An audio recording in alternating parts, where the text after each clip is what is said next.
flag was still there. Oh, say does that star-spangled banner yet wave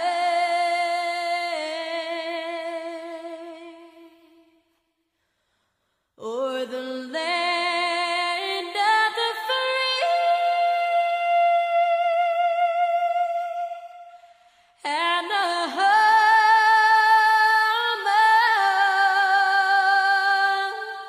of the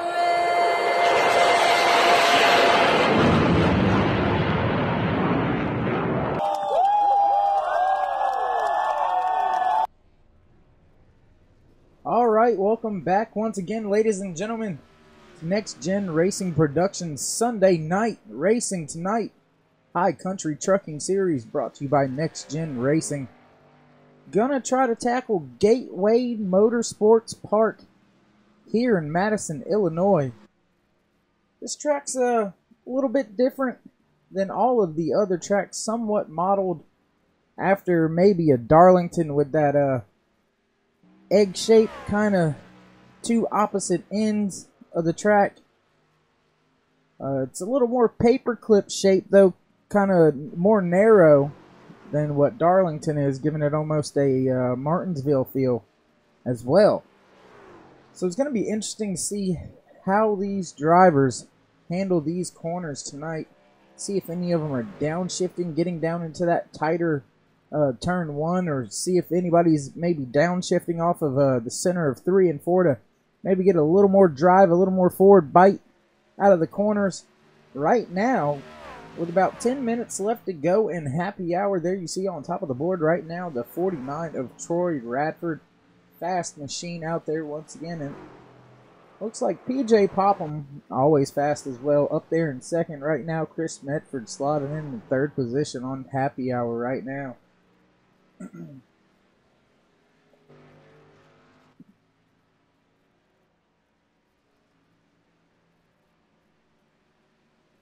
Looking out there, just a handful of trucks actually scattered about the field right now. Looks like most are just making a couple laps here and there and then pulling down pit road. We're gonna see if we can't get a little bit of a ride around with the 5 of Brandon Hartwell.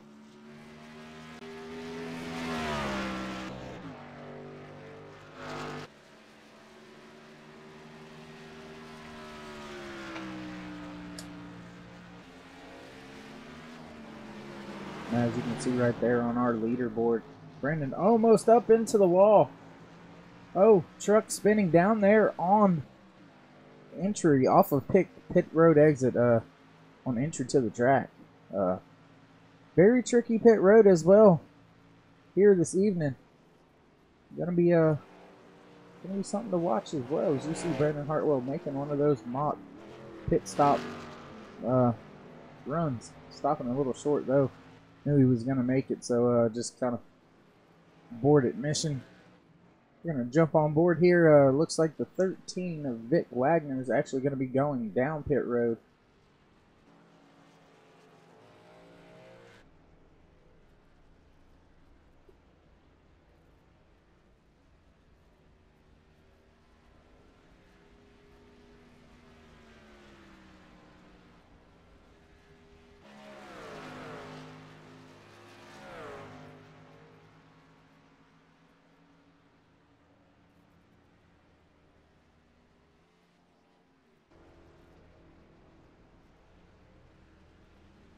Not much going on track right now.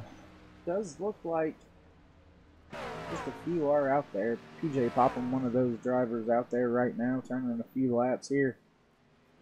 And what's left of happy hour.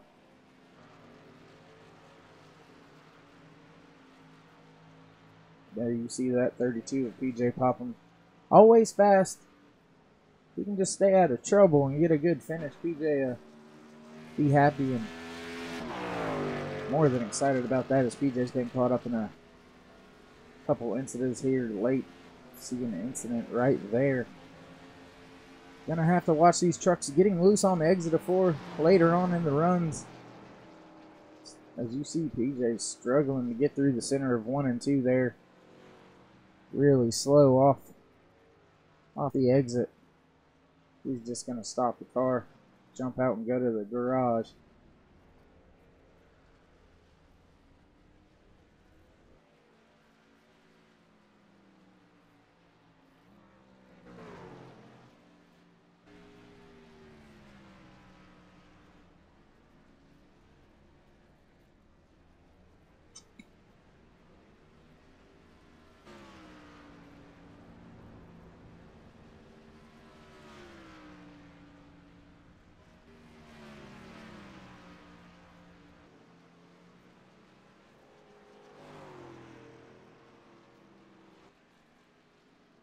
We're going to go ahead now and see if we can't dial up that 49 of Troy Radford, fastest in happy hour right now. Troy, this is David up in the booth. You got a copy? I do, David. How are you doing today? All right, man. All right. You out there on track? What was that? You out there on track, or you got a minute? No, go ahead. I'm just testing out a few things calibration-wise, but I'm free to talk, buddy. All right. Well, you're slotted in there on top of the board right now with only about 5 minutes left here in happy hour.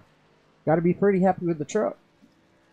Oh, absolutely. Yeah, you know, this has kind of been a weird week for me. My league that I run in on Tuesday night, we were here in the trucks, and then Wednesday night, the same league runs super late models, and we were here in the super late models, and then I'm back here again on Sunday night. So I've got the laps in this week here.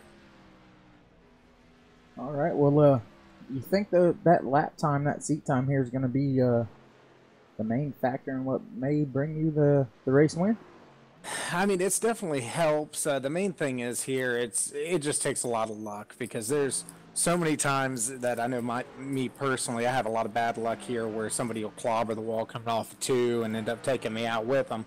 So, you know, it's, you know, put yourself in good positions and hopefully good things happen. That's pretty much it here. All right, well, Troy, we'll let you go. Get back with the crew chiefs, and good luck in qualifying and in the race. Absolutely. Hey, thank you so much, and have fun up there.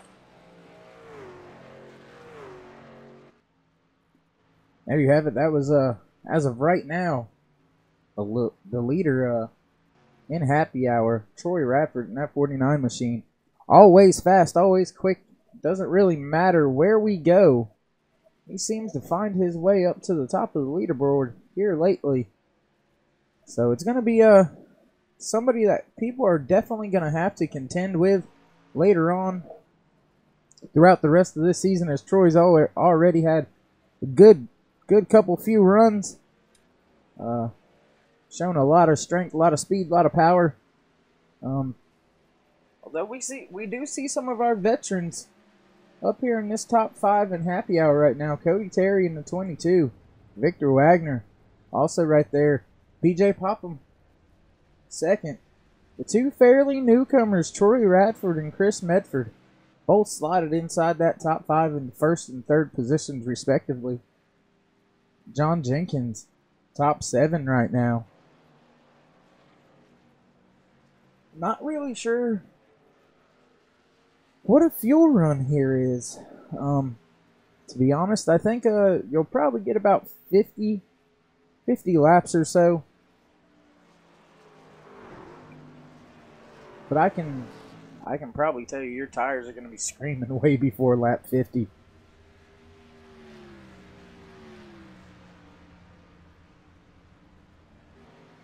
Only about 2.5 minutes left here in happy hour.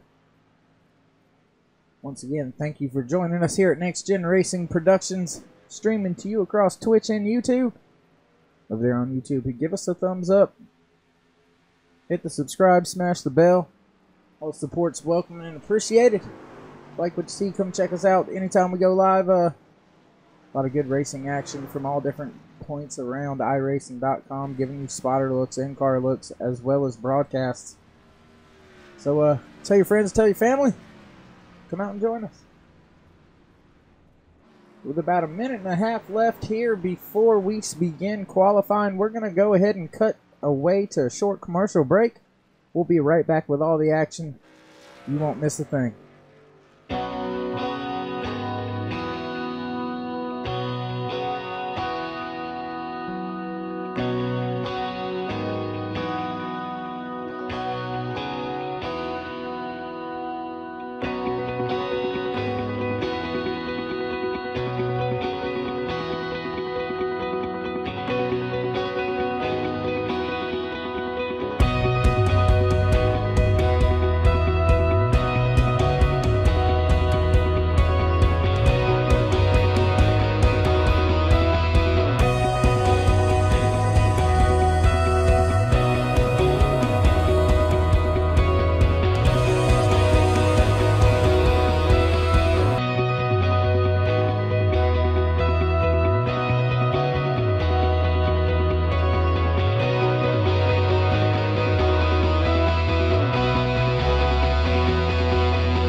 And as promised, not missing a thing, we're going to go ahead and jump right on board with that 48 of Chris Medford as he comes out of pit road to get his up the speed lap underway here at the Willis Tower 100 Gateway Motorsports Park, Madison, Illinois, for the High Country Trucking Series Season 3, race number 11, brought to you by NextGenRacing on iRacing.com. Hell of a league. Go check those guys out. They're into all different types of things. A lot of open setup drivers over there. A lot of good things going on. A little bit of a wash up there through 1 and 2 for the 48 of Chris Medford. Not sure if he's going to be happy with that lap, or at least that corner of this lap.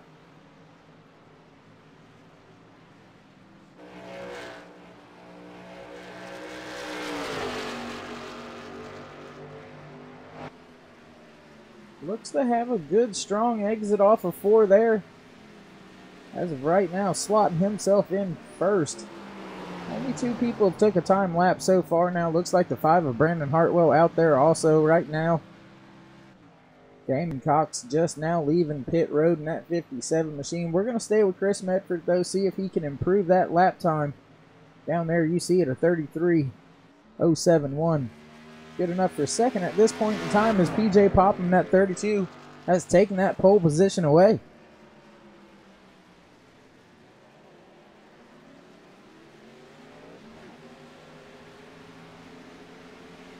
And coming to the line, looks like no, Chris Medford not able to get that done. So we're going to jump back here a little bit further in the back to this 57 Chevy Silverado of Damon Cox, coming off of turn 4 now just to get his first time lap here at Gateway Motorsports Park.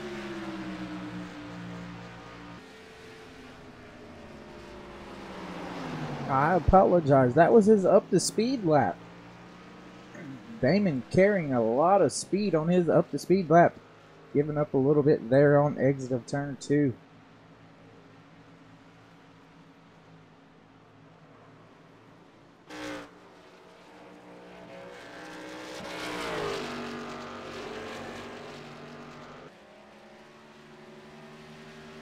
There you go, crossing the line for the first time lap now, slotting himself into 6th position. Gonna stay with Damon, see if he's able to improve that at all. But right now, the 7 of John Jenkins is the man to beat on top of the board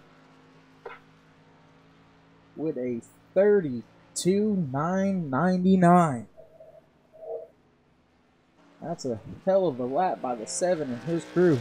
John Jenkins getting the job done. Looks like Cody Terry's just now starting to roll off of pit road. We're going to go ahead and jump back here as Damon Cox not able to advance his position with his second qualifying lap.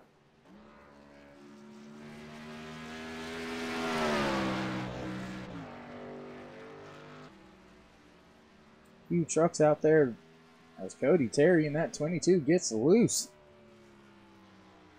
Coming to get the green. Actually looks like he's going to shut it down. Very interesting.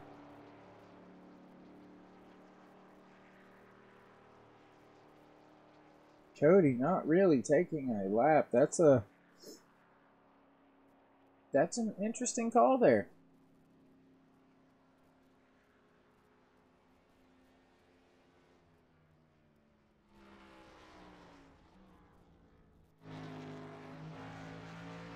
You see the 43 of Craig Learman in 9th position now. I believe he'll be shutting it down here any second, though. Doesn't look like we have any more takers. Big field here tonight.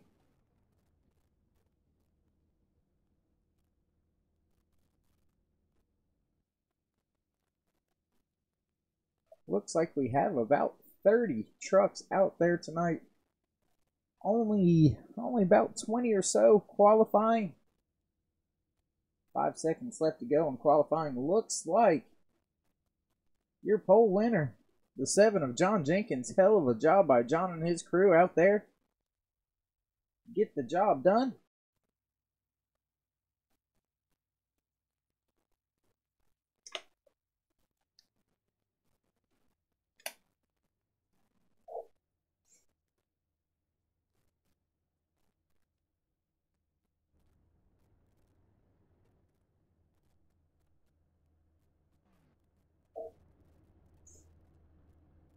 As the field slowly begins to grid up, we're going to go ahead and work through your starting lineup here tonight for the Willis Tower 100 High Country Trucking Series race number 11.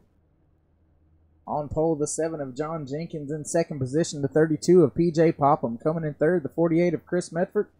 Fourth position, the 49 of Troy Radford. Coming in fifth position. 1 second, I'm trying to do something. Oh, coming in fifth position, Victor Wagner in that 13 machine. And in sixth, the 57 of Damon Cox. Back there in seventh, you have Trent Drum. And in eighth, the 5 of Brandon Hartwell.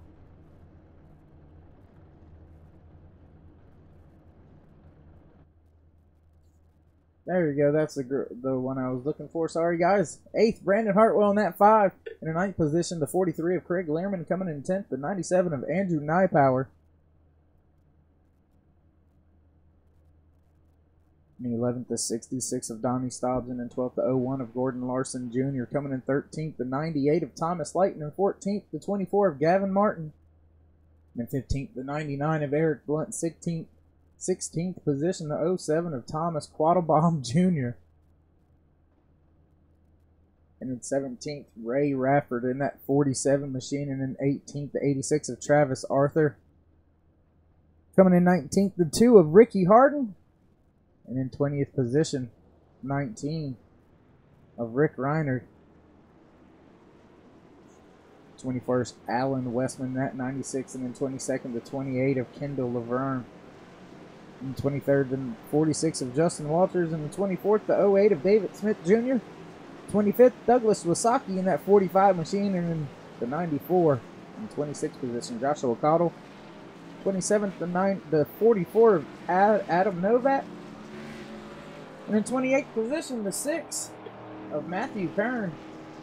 29th, the 71 of Jason Edmonston. And 30th, the 22 of Cody Terry. 31st position, that 8 of Brian Kaufman. In 32nd, Mark Byers in the 3 machine. And rounding out your field in 33rd position, the 88 of Mark Goldstein. you're watching your pole sitter go to the back of the field now, having a penalty, needing to go to the back. That's going to screw me up just a little bit as I try to figure out where I need to be right now. Pace car is off. 32 of PJ Popham out there on the outside right now, bringing us to the line.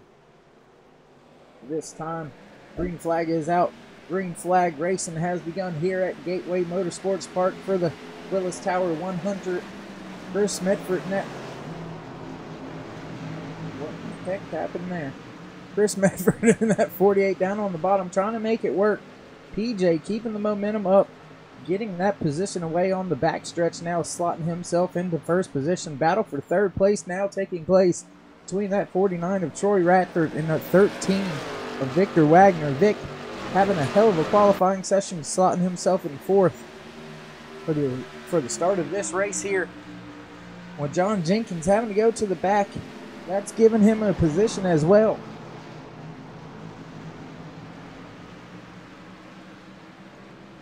There you see your leader, PJ Popham, starting to get a little bit of a gap over that 48 of Chris Medford and the 13 of Victor Wagner, 49 of Troy Radford following suit, just kind of riding around, a little bit of a gap back there to your fifth place car, 57 of Damon Cox.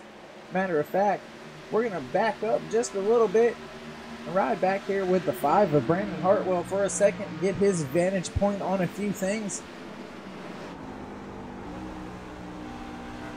There you see riding around with Brandon Hartwell. This is the load they feel going into the corners. Big run on that 57 of Damon Cox, moving very abruptly and suddenly down to the bottom line, rolling out of the gas through the throttle. Caution is out. Looking for it now.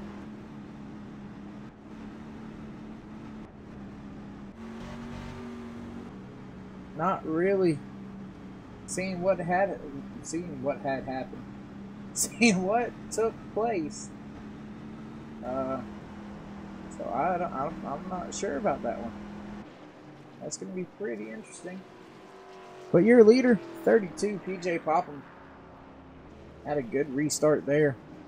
Had to take advantage of that 7 car of John Jenkins having a penalty issued to him and having to drop to the end of the field.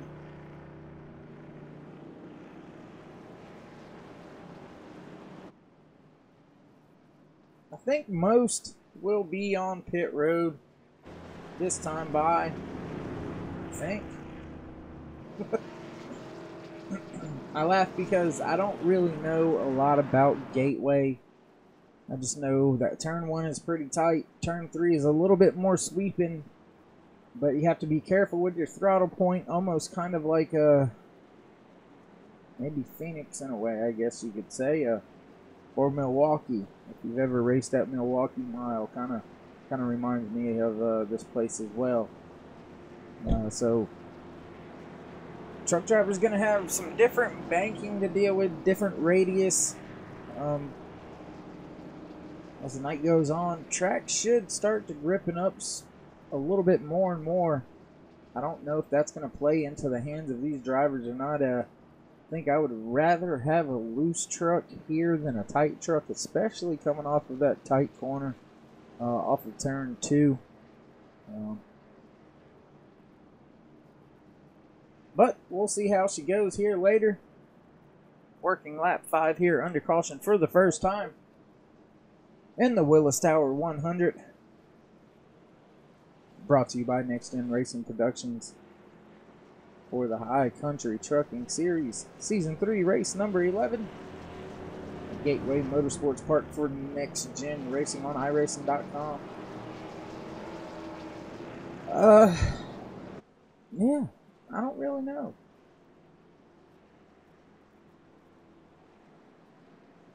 I wish... Actually, I will probably...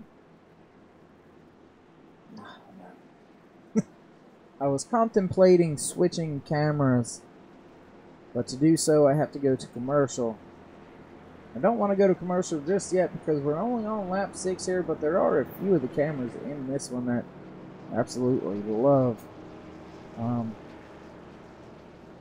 So the hell with it. We'll just stick it out for a while until maybe later on in the race may go ahead and decide to switch on over to a different couple cameras.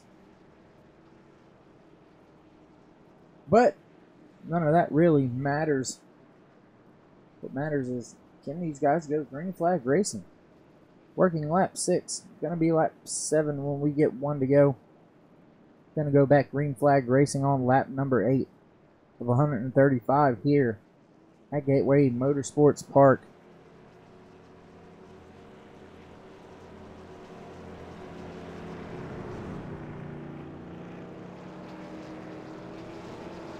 Kind of be interesting to talk to the sponsors over there at Next Gen Racing. Why it's being called the Willis Tower100, and we're doing 135 laps. This facility is 1.25 miles, so it's a mile and a quarter. So you would think that Willis Tower would be a little bit higher number, like maybe if you're looking for mileage, maybe around a 300 or so, something like that. But once again, one of those things that kind of really don't matter. We're here now. We're racing underneath the lights here at Gateway Motorsports Park in Madison, Illinois. Pace car lights are off. Working down the back stretch, it will be in the hands of your leader. Looks right now your leader is scored as that 32 of PJ Popham, who's chosen the outside for this restart. Damon Cox and that 57 machine slotted in the 3rd position.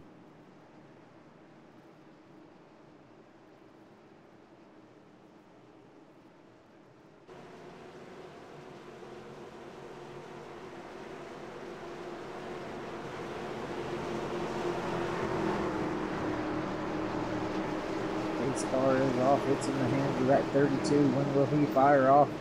Reaching the restart zone. He hits the gas. Good jump on the field as he slots himself into that 1st position dominantly by at least 2 truck lengths. Now going down into turn 1. 2nd position pretty much sorted out. 3rd and 4th battling just a little bit between that 43 of Craig Learman and 57 of Damon Cox.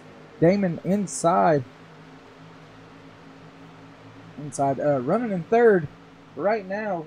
43 of Craig Learman was all over his bumper coming out of turn 2. We're going to take a look at that little battle still brewing a little bit as Craig's starting to have the 24 of Gavin Martin on him. Most of the field looks like they're kind of trying to get single filed out. Little bit of action going on right behind these guys here. A lot of good driving already. The 12 of Trent Drum, the 99 of Eric Blunt also battling just behind this small group. That's from 3rd all the way back to 6th and 7th position. Gonna jump back here around 9th. The small battles are starting to brew back here also in 11th. You see back there the 2 of Ricky Harden trying to get by the 98 of Thomas Light.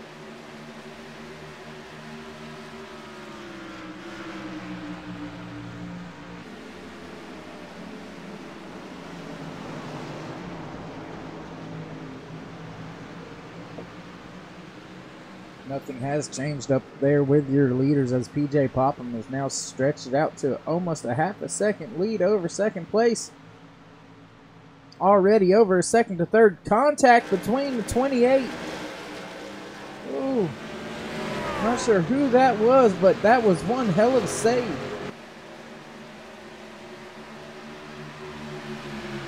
That may have been the 2 of Ricky Harden involved there with that 28. Able to save it. Oh, the 13 now of Victor Wagner getting loose as well, going down into turns 1 and 2.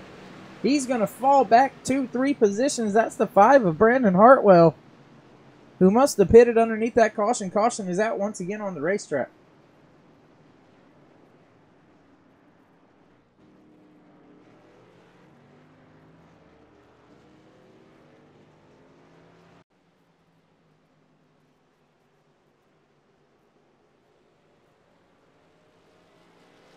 Searching our cameras and we just can't seem to be able to find it to bring you that.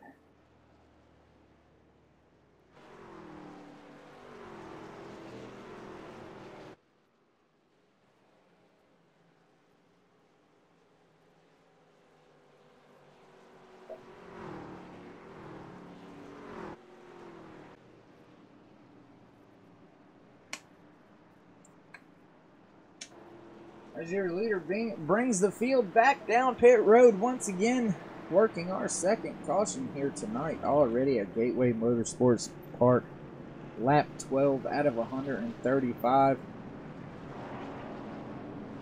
You've seen a couple of guys just locking them up, going down into turn one.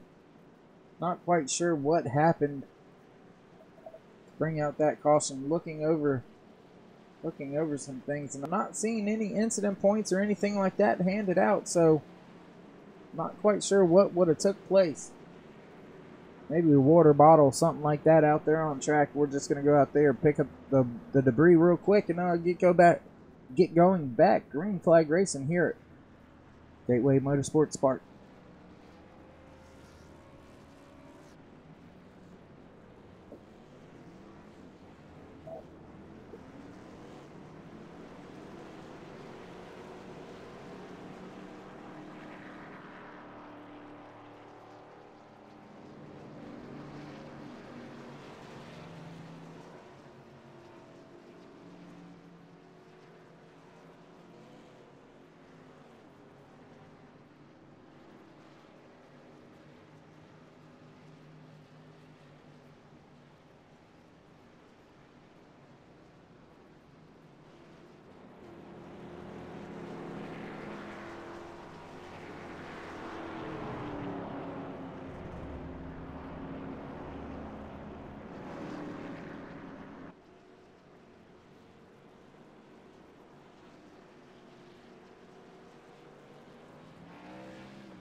It does look like that 49 of Troy Radford's pit crew got it done down there on pit road.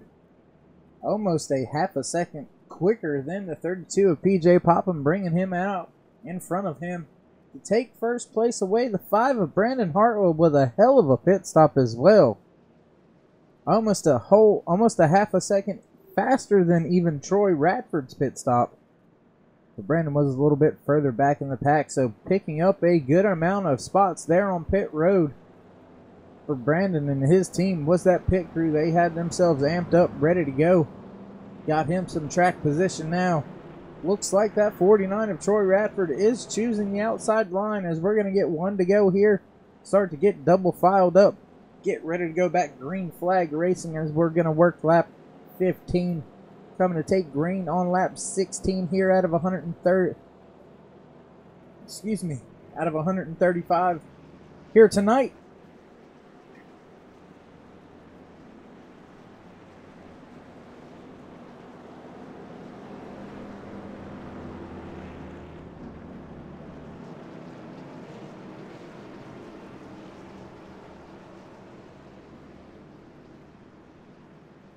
Field still seems a little bit in disarray right now. A little bit of gaps, bigger than what you would normally expect to see, but looks like most of that is starting to get sorted out right now. No longer have to worry about that.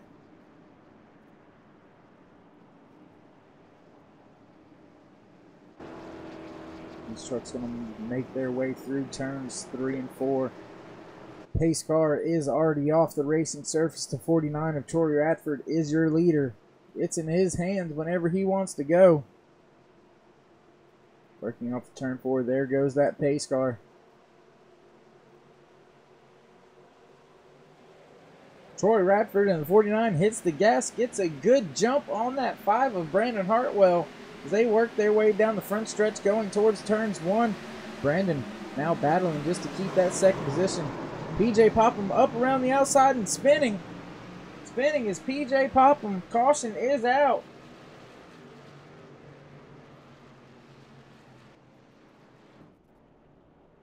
There you see PJ. Definitely involved in some heavy damage.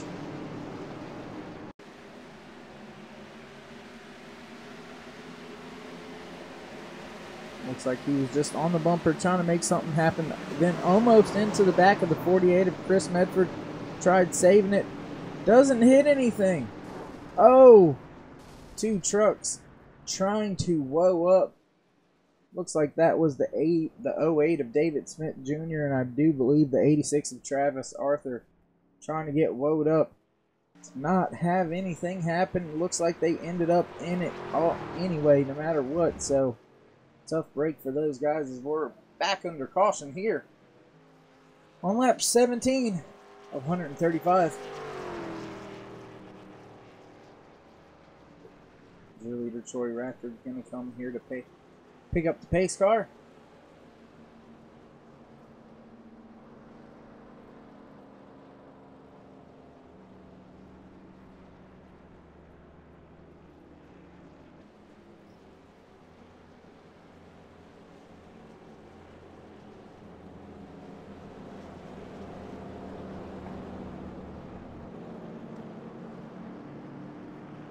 Out of the 33 drivers that we had start this race this evening, looks like only about 26 are still out there on the lead lap. Already some carnage taking place through a couple of the vehicles. A couple of these drivers not going to be very happy with some of the other competitors. But you know, that's racing sometimes. Like personally, that's kind of a racing incident there. That last one, 2 trucks just trying to get woed up for the truck on the high side that's already been spun. Hell of a job by PJ to keep that thing out of the wall. If there was any contact, it was pretty slight until those 2 trucks came barreling in and pretty much ended his night. I do have one fast repair, I do believe, here still in Next Gen Racing's High Country Trucking Series, so those drivers are going to be able to get those trucks fixed up back out there on track, possibly still salvage a good night. But it's going to be a long night for them now, as they're going to be in the back, maybe a lap or more down. A lot of trucks missing that. PJ almost in the clear. But as I said, those 2 trucks just not able to slow down quick enough. Not enough space between them when they were trying to woe it up and got a little squirrely and bad things ensued. But oh well, your leader, Troy Radford, not complaining. Definitely that takes out one of the faster truckers out there tonight. PJ Popham going to be way back in the field now. One less fast truck, fast team that these drivers are going to have to contend with.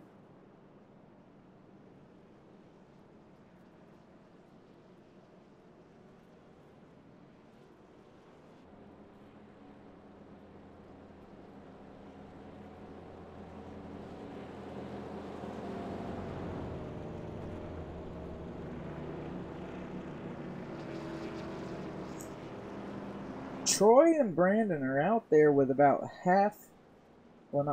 about twice as many laps on their tires as the rest of the field, who's the majority of the field already pitting twice, some just once, as we're now under our 3rd caution, but the rest of the field's only been out there for about 5 or 6 laps on their tires. Brandon and Troy out there for 15 this time. Pace car lights are off once again here at Gateway Motorsports Park. We're going to get set to go back green flag racing when we take lap 21.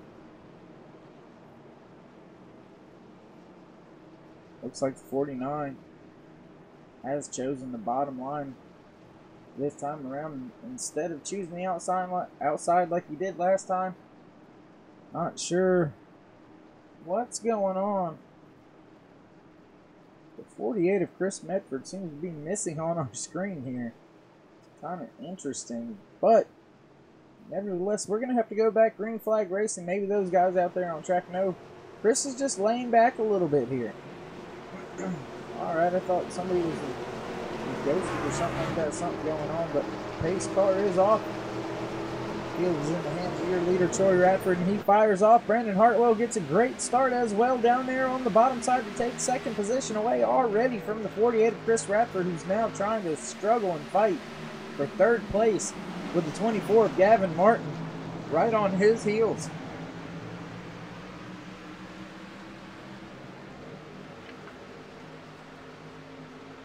Chris Medford not giving it up, wanting that position back, diving down on the inside, going into turn 3. Can he clear the bumper, working through the center off of 4? Looks like he can. Slide up in front of him. Yes, he does. Takes the position away. Gavin Martin really loose behind the 5 of Brandon Hartwell for 4th position.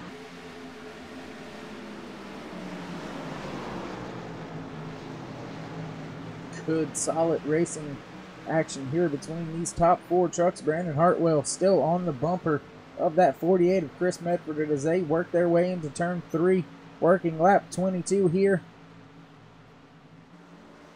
Small gaps starting to develop between these top 4 trucks. Gaggle of trucks back here for 5th, 6th, 7th, 8th, 9th, 10th. Just a ton of positions all lotted up here together. That's from 5th all the way back to 10th position there. There you see that 01 going very, very wide in turns 1 and 2, but gets one heck of a drive off of 2. Almost back to the bumper of the 57 of Damon Cox, now to the inside. Caution out once again here.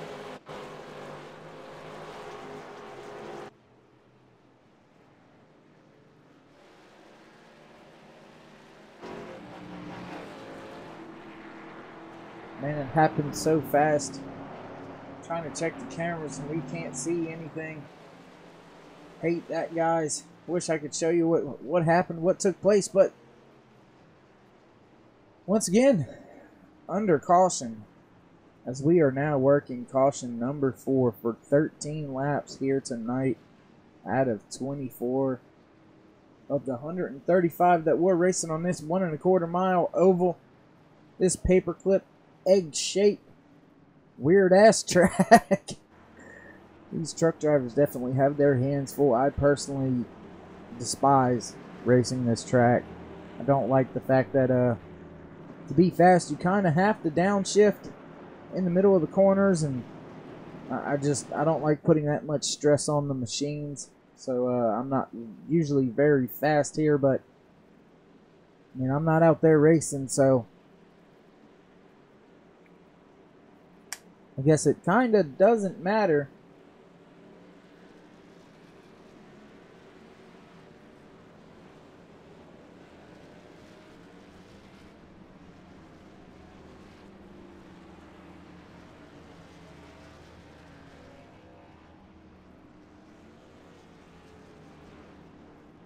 Looks like a 2-tire stop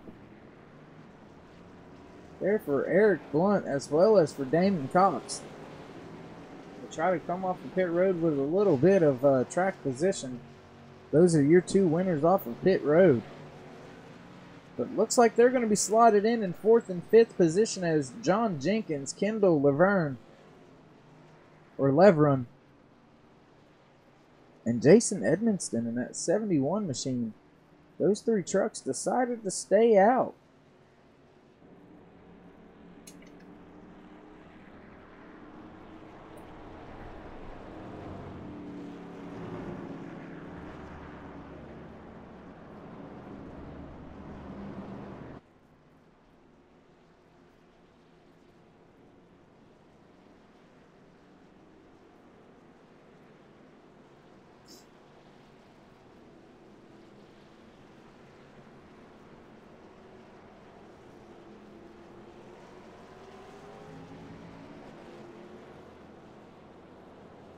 And there you see it, John Jenkins choosing to stay out,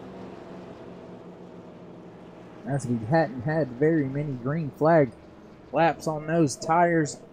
Electing to stay out, take the track position now, overcoming a huge penalty, having to go to the rear. Already back to leading this race, your pole sitter tonight, the 7 of John Jenkins. Perseverance and patience pays off.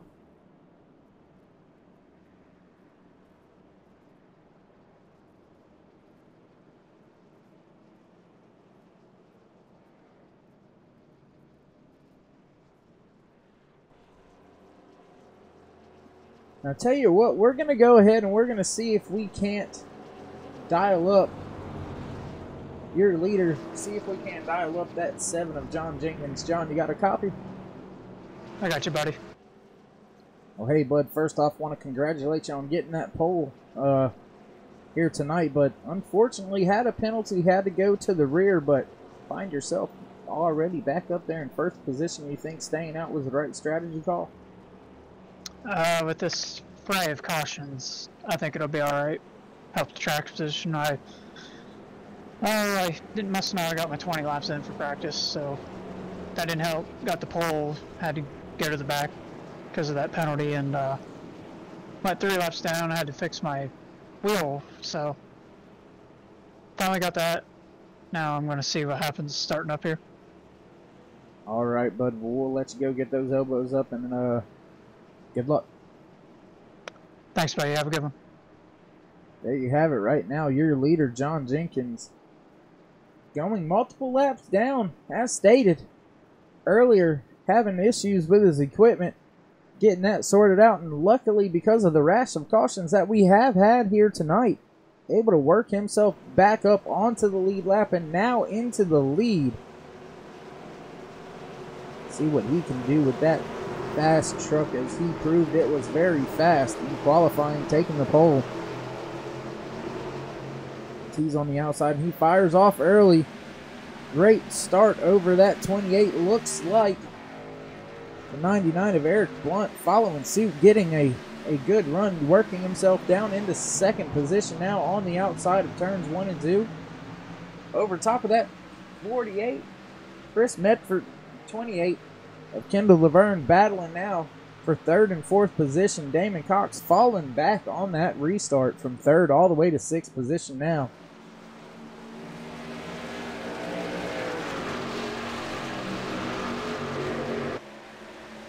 I'll tell you what I'd like to do while we have a chance here tonight. We're going to go ahead. We're going to focus here just for a second. Back here. Oh, big battles. Hate to do it, but really want to bring you this camera before the end of the night. So we're going to give you a little bit of crank it up action. I'm going to shut up. Let you enjoy the show. Caution is out. We'll have to wait on that. Caution is out. Looks like possibly Mark Goodwin may have been involved. Doesn't look like it. Looks like he's slowing down to avoid it. Probably was up in front of him.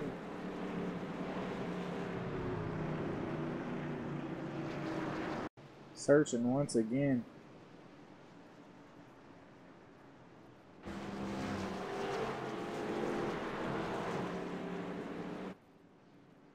Interesting that I'm not able to find these.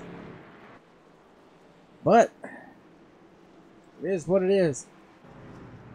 7 of John Jenkins, still your leader after being able to cycle himself back onto the lead lap and back up to the first position, leading the last 5 laps here as we're back under caution once again.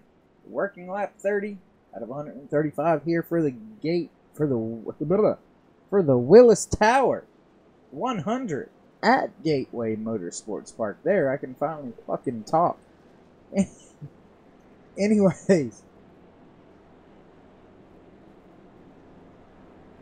I don't know what tires really mean at this point in time, as John pointed out, and we were speaking to him a moment ago, that, you know, a rash of cautions. Not sure that we're going to have those green flag runs just as of yet. So, his theory proving true, his crew chief making a gutsy call, it's paying out.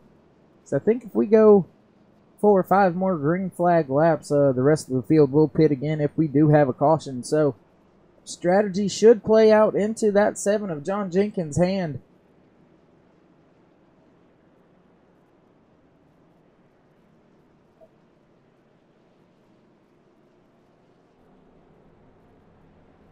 Alright, now going to bring you your top 5, brought to you by 946 Designs and Haywood Elite Wrestling Club out there in Bethel, North Carolina. First and foremost, these kids work harder than any other kids I've seen out there. Some of the greatest coaches I've been around and had the pleasure to coach beside. Appreciate y'all, bringing me in and allowing me to do what I do and enjoy every second of it. Give a shout out to Brian Hill, Xander Hill. Happy birthday, bud. Kane Bryson, Cole Bryson, Isaac Young, Mahaffey, Caven, Ariana, Mason. Shout out to all you kids. You guys bust your butts every time you're in the room. That's why we go to war and we win a lot of the times.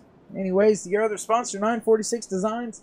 Go check those boys out. They're beasts with a brush over there on Facebook. Hit them up. Any idea you got for anything that you can imagine on iRacing, they'll get the job done. You'll be more than satisfied, but you're top 5 right now after 32 laps. First position, 7 of John Jenkins, followed by the 48 of Chris Medford. In third place, the 99 of Eric Blunt. Troy Radford slotted in 4th position. And rounding up that top 5 is that 28 of Kendall Laverne.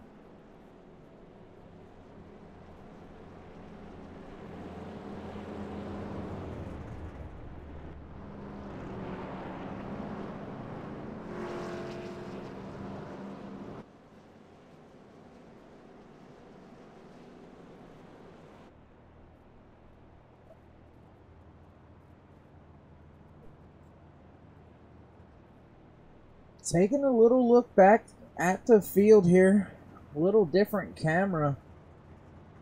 That's our that's one of the little drones we have out there that stays flying right in front of the leader.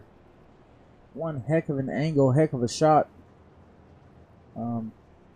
Great action that's going to be brought to you here by this camera when we get ready to go back. Green flag racing as they work themselves down the back stretch now, still behind that pace car. John Jenkins will have control of this field when the pace car ducks off onto the racing surface. God, I can't talk tonight. But anyways, he'll be able to take command and control of this restart. As soon as that happens, will he wait a little bit further into the restart box than most have tonight? Will he hit the gas early? We'll see.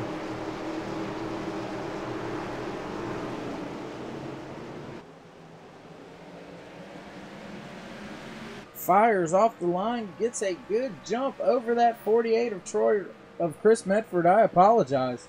Eric Blunt in 3rd position now, looking to maintain that. No, he loses some ground there to the 49 of Troy Radford, now slotting into 3rd position. Tell you what, we're going to try to go ahead and run this camera for you real quick. Crank it up, action.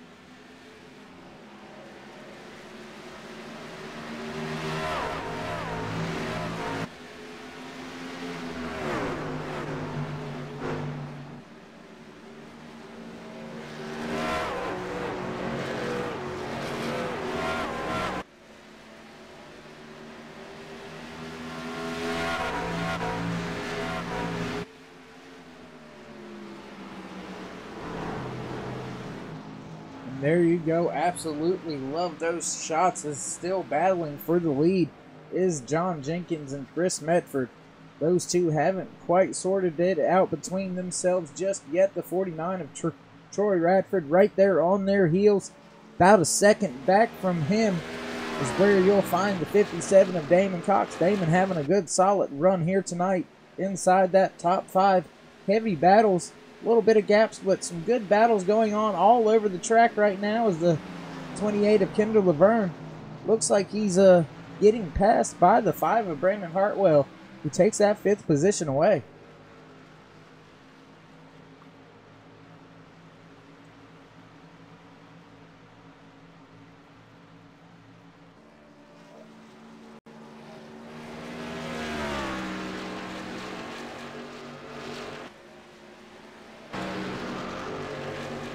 further back through the field. There you see that 13 of Victor Wagner.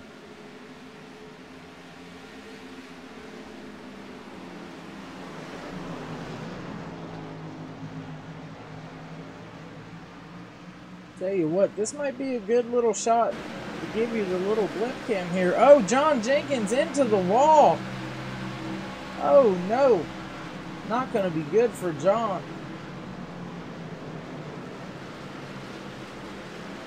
Your leader, Troy Radford, now with about a half a second lead over second place. Wonder what happened there with that 7 of John Jenkins. Wonder if he just got loose or what happened. Maybe having some mechanical issues once again out there on track. As this looks to be about your closest battle. Got a slight battle going on here. Those are about your closest ones there.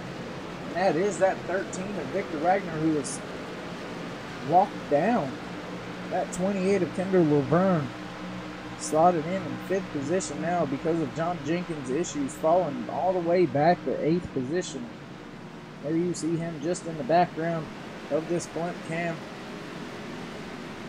Tough luck for him. He's going to have his night hands full. Looks like Victor Wagner also having some issues falling back now. That's a teammate of John Jenkins. Both of those trucks now having some issues. 24, Gavin Martin. Something must have happened to him as well, as he's their other teammate having some issues. Was running up inside of that top 5, but now finds himself slotted all the way back in 12th position.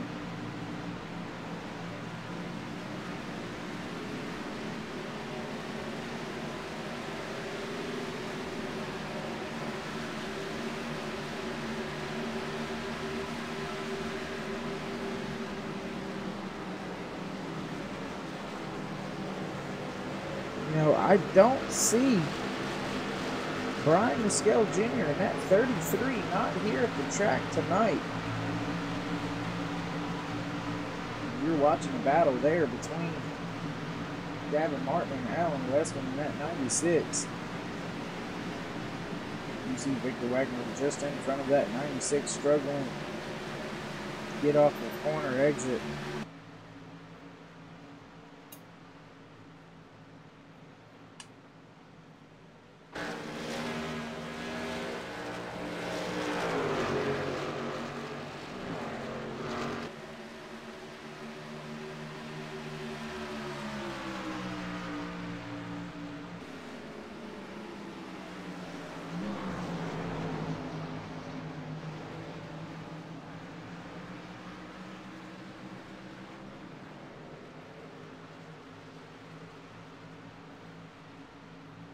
Tough battle still back here between the 24 of Gavin Martin and that 96 of Alan Westman.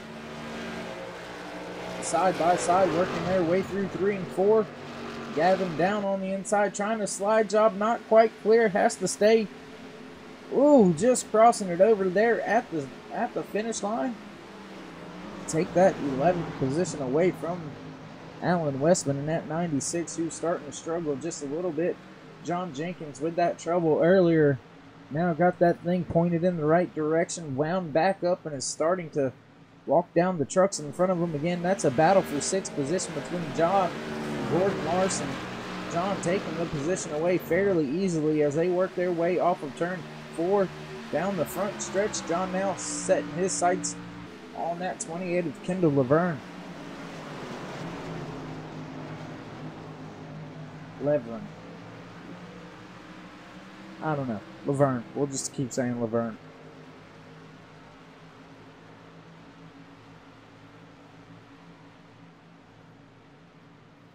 Oh, John Jenkins into the back of the 28. Has to save it. Hell of a job. That's wheel man status right there. You can see his hands going back and forth. So you see a truck down there on pit road right now. Also, John, big moment, able to save it, falling back now. 24 of Gavin Martin also loose, having to save that as well. Man, there's action all over the racetrack, not necessarily what some of these truck drivers are wanting to deal with as far as action is concerned. But action nonetheless.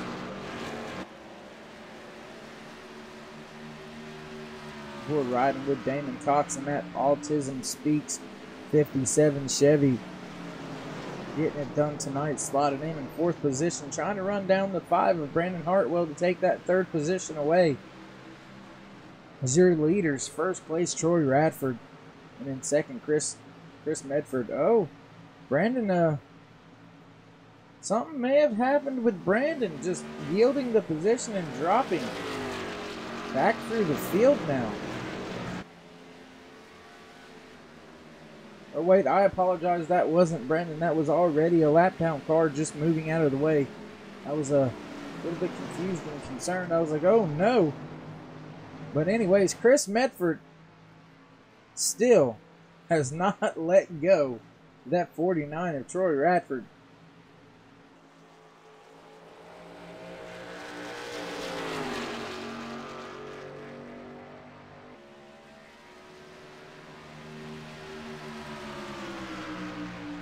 Great battle here on track as we're nearing the halfway point here tonight at the Willis Tower 100 for the High Country Trucking Series, brought to you by NextGenRacing on iRacing.com. Streamed to you across Twitch and YouTube by NextGenRacing Productions. I want to thank everybody that watches, joins, comments, anything like that. Appreciate all the feedback and all the likes. Thank you for the support. Still under green flag, crossing the line to take lap 50 is your leader. Troy Radford leading the past 25 laps now here tonight. Looks like he's got that truck dialed in, as well as that 48 of Chris Medford, who's been up in the top 5 all evening long. Still all on the rear bumper of that 49 truck if Troy makes a mistake. Caution is out on the track.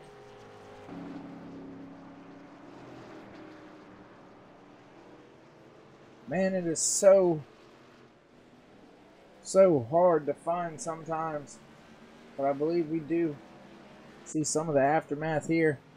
It looks like that 47 truck of Ray Radford going through the corner. Everything seems to be okay so far. It looks like there was a truck. Oh! Not quite sure who that was. Oh no. Not quite sure who that was, but Ray Radford just nowhere to go as that truck came back up on track right in front of him, taking him out. Tough luck for your leader's dad.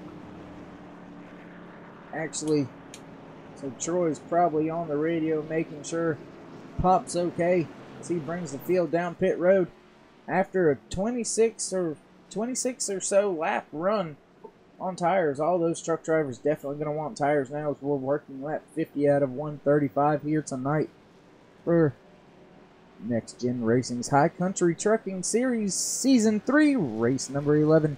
We're going to take a real quick little break. We'll be right back with you with all the action in just a moment.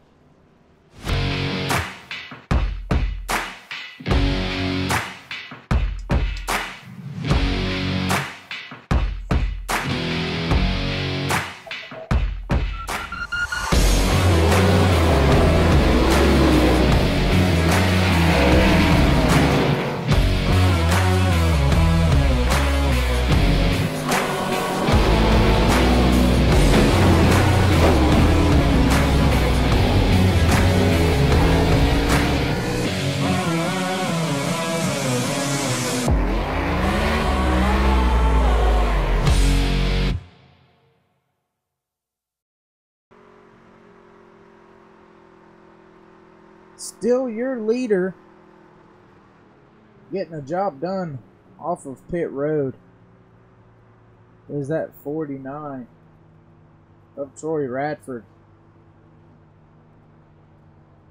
Going to take a little bit of a walk through the field here tonight. There you see that 49 of Troy Radford in that Toyota Tundra.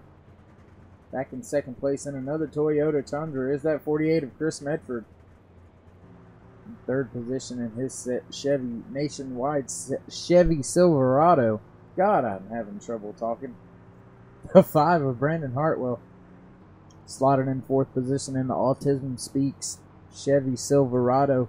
57 of Damon Cox. Rounding out your top 5 is the 13 of Vic Wagner. It's a sweet looking Chevy brought to you and designed by those 946 design guys. Running in sixth position, Kendall Laverne in that 28 machine.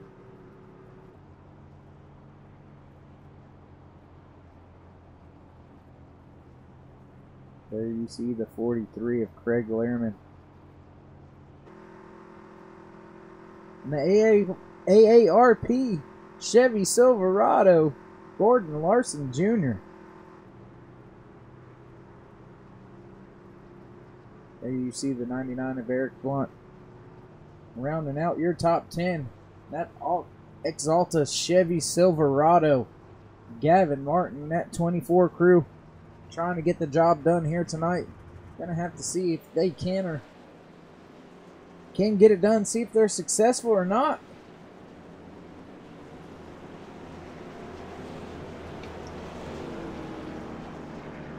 Gonna jump back up here with your leader. Ow, my elbow. I just smashed my elbow. The funny bone wasn't funny.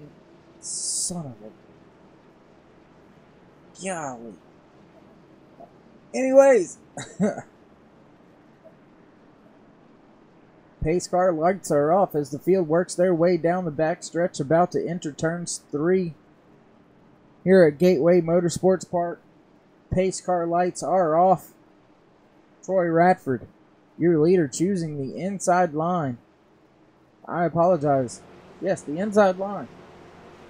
It's kind of hard to see that 48 and 49. The paint, believe it or not, it's kind of hard to tell who's who out there sometimes, but your leader down there on the bottom side, coming off of turn 4, getting to the restart zone. Looks like he hits the gas early in the restart zone, getting a good start. Is that 49 of Troy Radford? No problem. First place with a commanding lead over second already. Brandon Hartwell in that 5, trying to see if he can't grab that second position away. Damon Cox fighting hard to keep that 4th position. Now on the bumper of that 5 of Brandon Hartwell.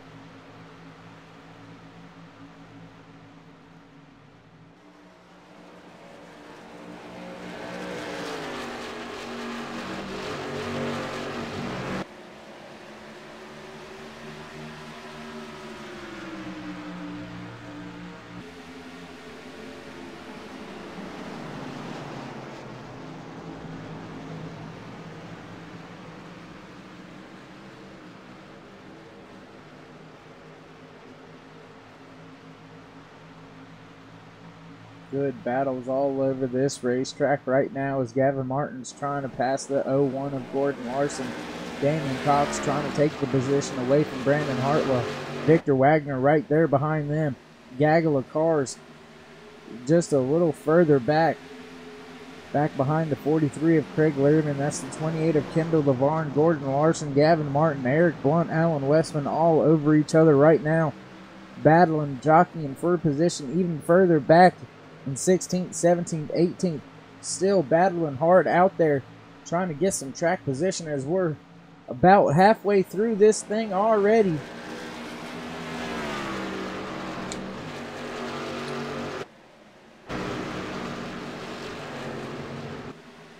You see Cody Terry making the pass. Oh, big move there.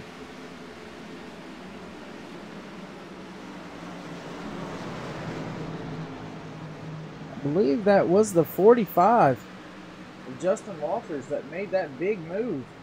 No, that was Douglas Wasaki, made the big move to get by the 98 of Thomas Light.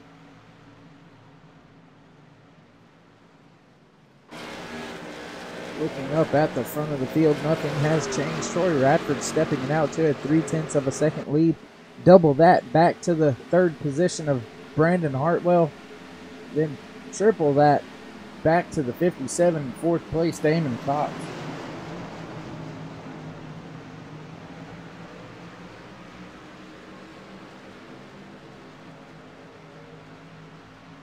And there you see that fast truck of John Jenkins really be able to overcome another self-inflicted penalty by getting loose almost up into the wall, slowing way down, losing a ton of time, losing some more time there on pit road. Back here, slotted in what looks like to be 16th position. Not going anywhere fast as he battles with the 22 of Cody Terry, who's out there on the outside. Just in front of him is that 98 of Thomas Light and the 45 of Douglas Wasaki.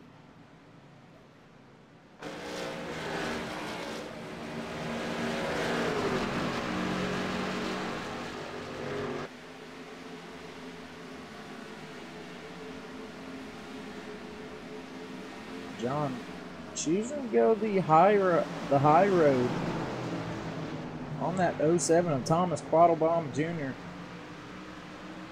And you see Alan Westman coming back off of pit road. Something must have happened with Alan earlier. He may have been one of those cautions we could not find. Sometimes when the trucks get off of the track really quick after an incident, it's hard to find them. But anyways, we're still green flag running here tonight at Gateway Motorsports Park in Madison, Illinois. 62 slash that off 63 laps. Oh, we witnessed that happen there. No caution. That is absolutely amazing. Caution is out now.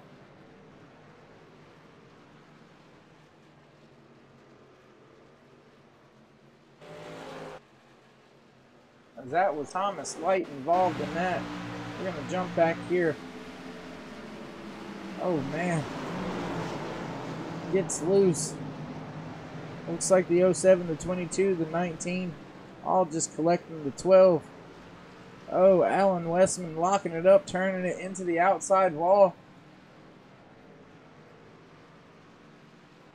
All these drivers just trying to stay out of harm's way end up sometimes getting themselves in trouble.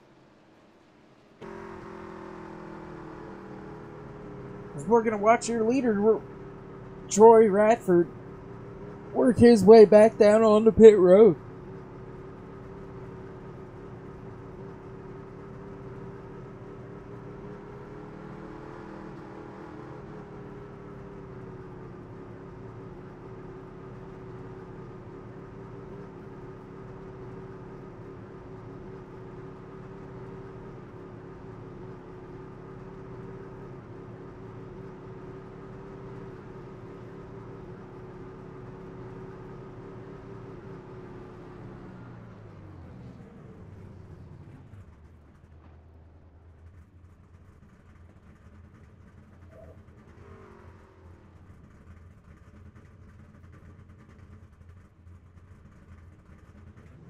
That is one sick looking 13 Chevy Silverado that Victor Wagner has there.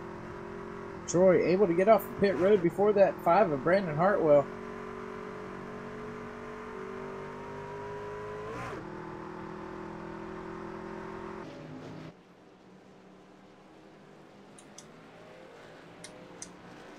But it looks like that 48 of Chris Medford gonna steal the lead away. Hell of a job on and off pit road, almost a whole second faster on and off of pit road than the 49 of Troy Radford. It looks like Chris Medford only on pit lane for a total of 40.5 seconds. Troy Radford and his crew on and off pit road, 41.5 seconds. Part of that was due to the pit crew themselves. Chris Medford's crew able to get the job done 0.3 of a second faster. So that means that he himself got on pit road and into his box and back off of pit road 0.7 of a second faster without getting penalized. than what the 49 of Troy Radford was able to do. That's a hell of a job, especially under caution flag conditions. Being able to still be that much quicker than your competition to your box and out. It's an amazing job.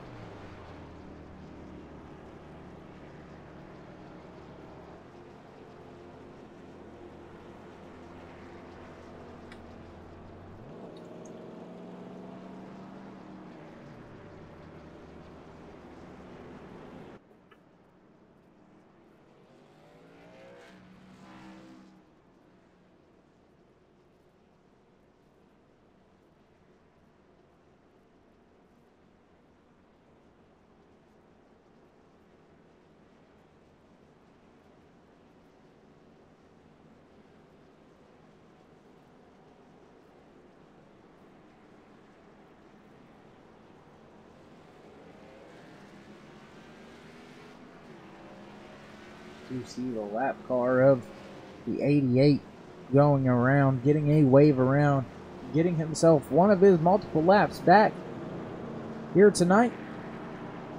A lot of trucks with a couple of issues working, I believe. This would be caution number 6.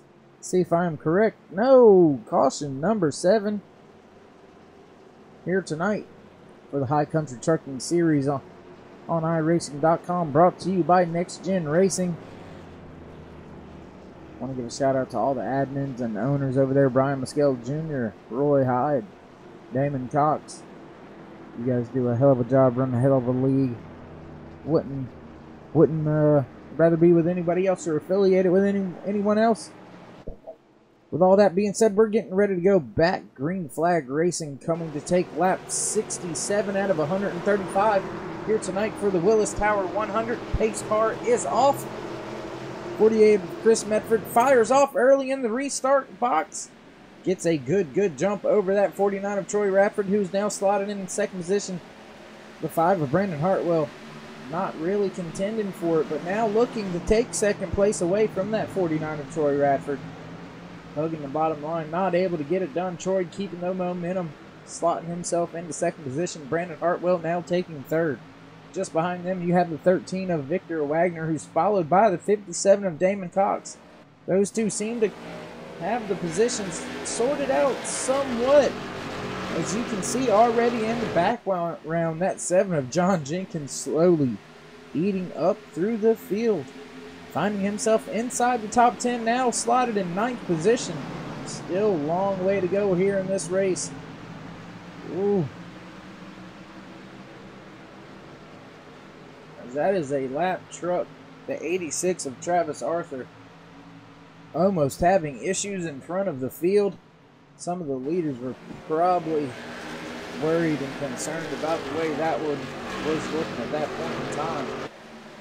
Troy Radford trying to close in on your leader, Chris Medford, who's now led the past 4. Make that 5 laps. Caution out once again. Looks like that may have been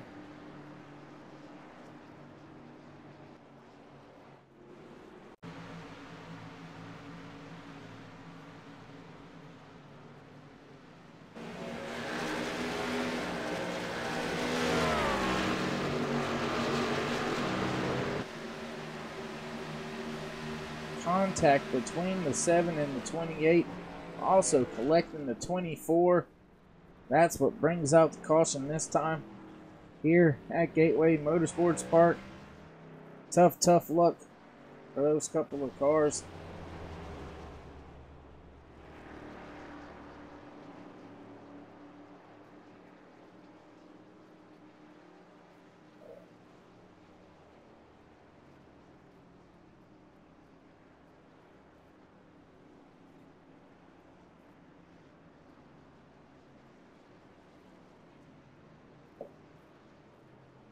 You know, I'm not going to lie to you. Things look like they were starting to look up for us here in the booth.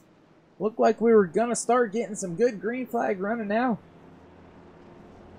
We all know that old saying, cautions breed cautions. Drivers just up on the wheel trying to get everything they can get anytime they can get it. And sometimes things happen right there. Just the 7 and the 28 running out of room on the front stretch. That 28 paying the price, the hard price. There you see him trying to tend to that vehicle on pit road. It's smoking the 24. Gavin Martin also on the pit road having to fix his truck after that incident. We're now over halfway to go on the downside of things here. People got to start looking into that fuel mileage run. How many times do I have to pit? How many times do I want to pit? How many times am I gonna pit?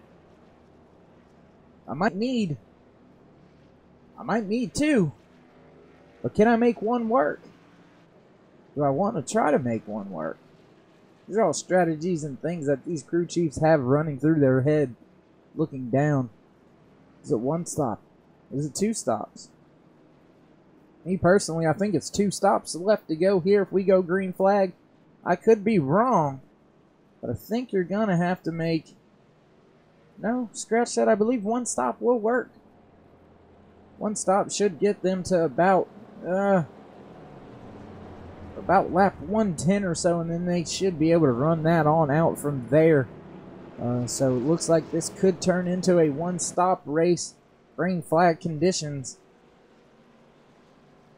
The race trends say with about 20 to go here at Gateway Motorsports Park, we generally have our last caution. Out of those, the leader at time of caution has not been able to move on and keep the win. So, going to be interesting to see if we keep on track with that trend or if we deviate from it and create something new here tonight.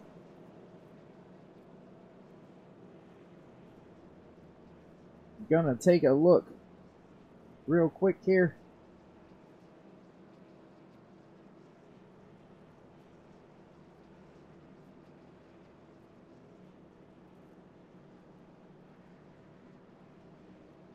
I just want to verify something before I say it.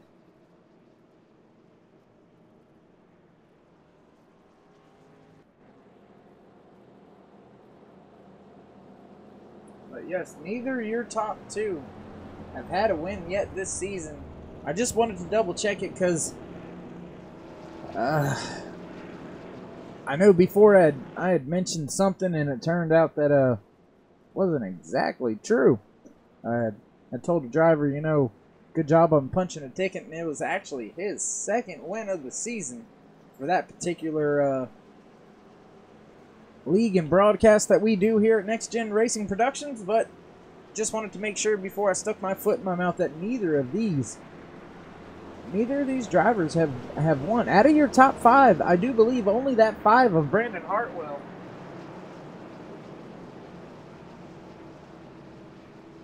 has had a win so far this season. This season, as a matter of fact, inside your top 8, there are only 2 drivers that have been to victory lane so far this season. John Jenkins, one of those drivers that have been to victory lane twice so far this season. Going to try to make it a 3rd. Alan Westman, one of those drivers, also twice to victory lane, but he's had some issues tonight. Going to be tough for him to overcome some of those, but we're going to get ready to go back. Green flag racing once again, coming to take lap 74. Pace car lights are off. It's going to make that hard left-hand turn here. Back in the hands of your leader, Chris Medford, as they come off of turn 4. He fires off. Brandon Hartwell with a decent restart. The 49 of Troy Radford having to deal with the 13 of Victor Wagner on his bumper as they work their way down into turn 1.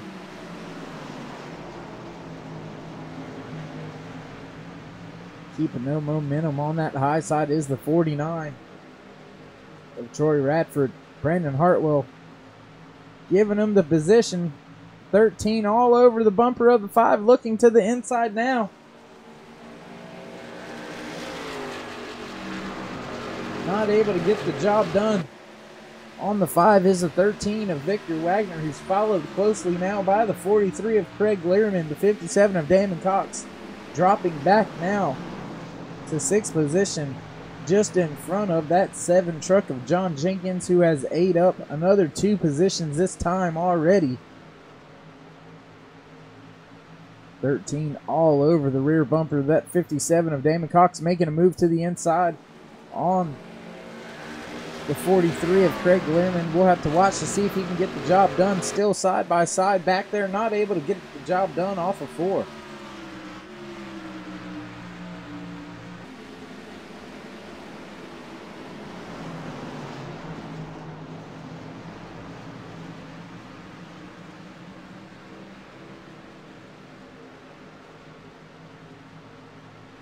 Tell you what, while we're sitting here with that 57 of Damon Cox, we're going to go ahead and jump on board with him with one of our next gen onboard cameras.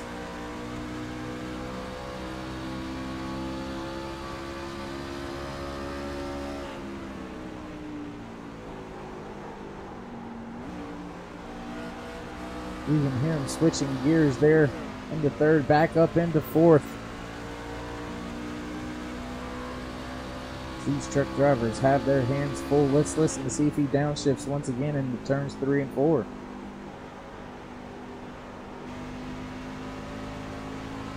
No, Damon electing to keep it in 4th gear. Just let it turn and rotate through the center and back into the throttle.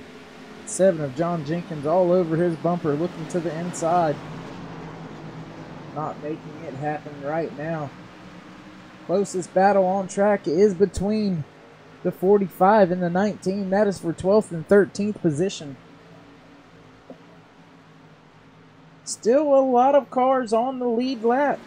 Still a lot of cars running here tonight. Looks like we still have 26 out of 33 cars still running. Out of those, we still have 20 of the 33 on the lead lap still here tonight for the Willis Tower 100 for the High Country Trucking Series race number 11, brought to you by NextGenRacing. Caution out once again here at Gateway Motorsports Park. Gonna take a look, see what I see. Not really seeing anything this time. That's gonna kind of suck.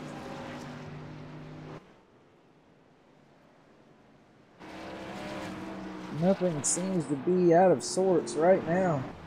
So we're just going to stay up here on board with your leader, 48 of Chris Medford.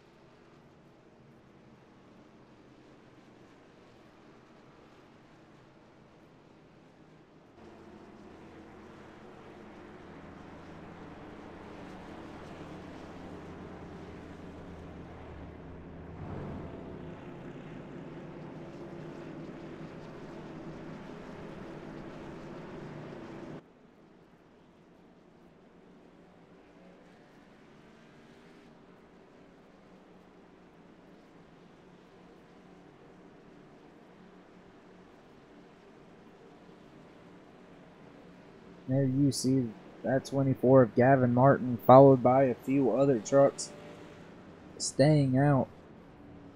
Possibly going to be staying out to get a lap back, receive a wave around, try to improve their position on tonight's race. I know a lot of these truck drivers do run every single race. Oh, 13 of Vic Wagner off of pit road. 2-tire call by that 13 of Victor Wagner, slot himself up there into the first position. 48 of Chris Medford, followed by Troy Radford and Brandon Hartwell. Everything seems to have stayed the same there except for that big gutsy call. 2-tire stop by that 13 of Victor Wagner to what will be the lead of this race.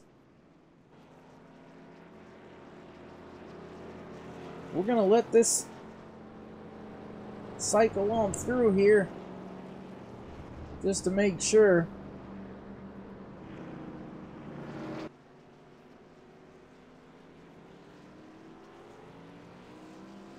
As it does look like those will be wave around cars in front. of your leader, 13 Victor Wagner. Yes, now your leader. Gonna go ahead and see if we can't dial up that 13 to Vic Wagner. Vic, you got us? I got you, buddy. Hey, bud, gutsy call, possibly. Not quite sure. What did you and your crew chief discuss about this 2-tire call here? I was hoping more of them would take 2, but they didn't. We didn't have too many laps on those lefts, so we'll see what happens here. All right, man. Well, good job keeping it up there inside that top 10 basically all night. Inside the top 5 for the majority of the last part of this run here. The track just slick out there. What seems to be your biggest trouble out there on track tonight? It's really loose getting in. You know, it's the braking. You know, you might get in there a little too hard, but the rear end want to come around on you. That's probably the biggest thing I'm fighting right now, is that, just not losing it going in. All right, bud. Well, we'll let you go. Let you get back on the horn with all your teammates and the crew chiefs. Good luck here. Should get 1 to go this time by, so good luck. Maybe we'll talk to you at the end of the race. Yes, sir. Thank you. There you have it. Right now, your race leader with 13 of Victor Wagner. Gutsy call. 2-tire stop. Will it pay off for him? Well, we have another caution that in long enough time, but short enough time, if that makes sense. Long enough before the next caution that everybody's going to want to come to pit road. But short enough of that 2-tire call, that right side only call by the 13 of Vic Wagner and his crew chief doesn't come back to haunt him. We'll just have to wait and see what happens as we're working lap 83. Gonna take lap 84 when we go back green flag racing here tonight. Lights are on as they have been about since halfway through happy hour. Pace car gonna make that left-hand turn. There it goes. Field is in the hand of your leader, Victor Wagner, as he fires off when he hits the restart line. The 49 gets a great jump as well. Side by side with the 48 going down front stretch to turn 1.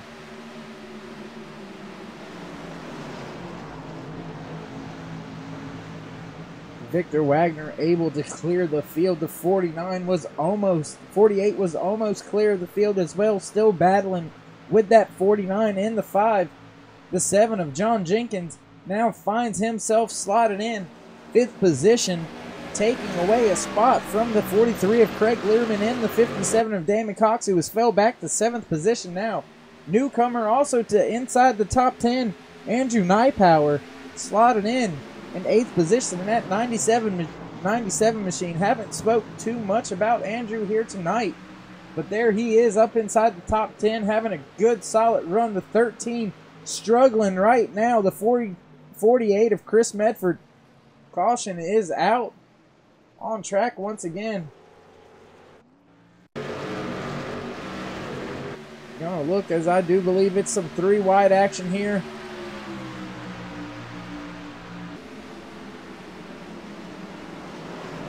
Looks like Eric Blunt just loses it down there. Tries to save it, gets loose again, loops it down into the grass. No real damage, nothing going on there. No harm, no foul, but a caution is out. Not sure that's going to be long enough to make these guys want to come back down pit road, but I do believe that 13 of Victor Wagner, his tires are probably screaming at him. He probably won't come this time just because I think it's too soon. But if we could have got another 4 or 5 laps, then possibly everybody would have came back down pit road. But just not enough laps on those tires yet. So 13 of Victor Wagner going to have to get the job done once again. Now on a second restart with only taking right sides. During that last round of pit stops.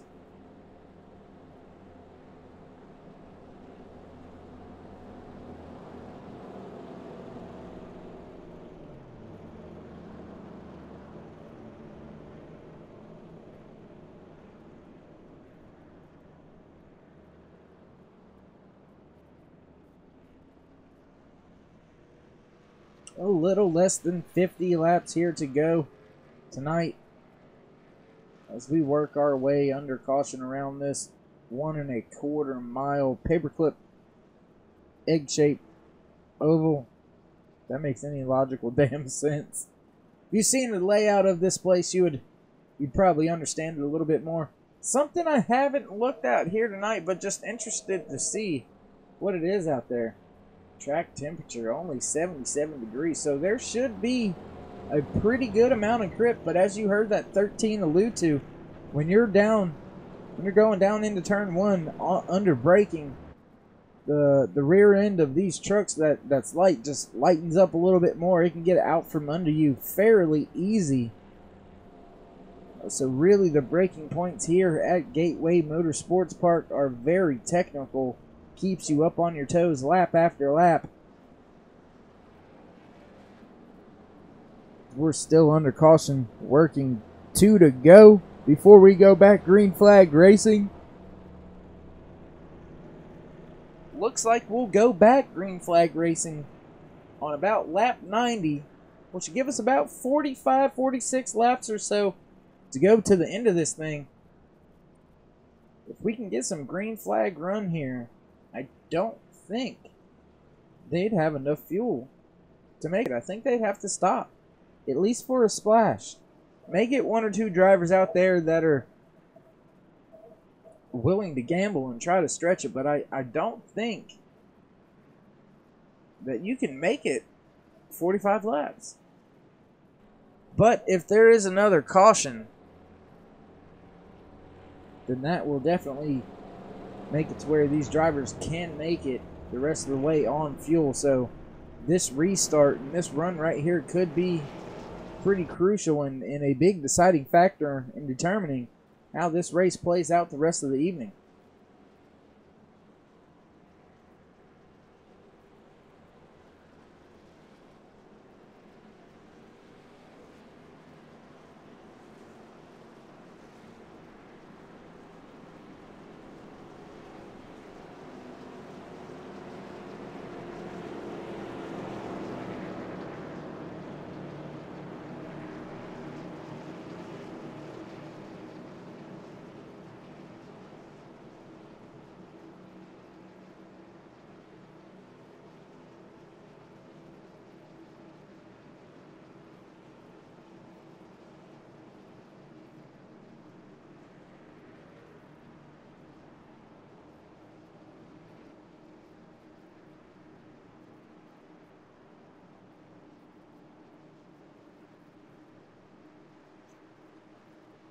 Double file as we work our way into turns 3 and 4. Pace car gonna make that left-hand turn once again.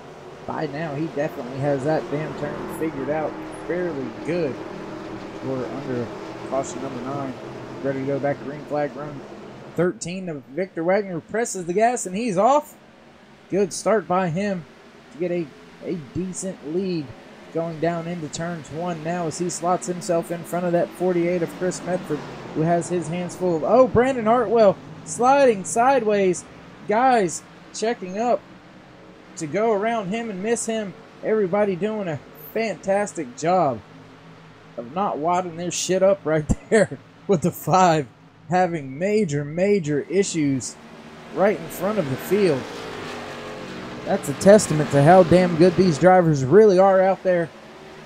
A driver in the top 3 completely sideways in front of them. And no carnage, no mayhem afterwards taking place. That's a hell of a showcase of driving skills there as you see the 48 of Troy. No, I'm sorry, the 49 is Troy Radford. The 48 is Chris Medford.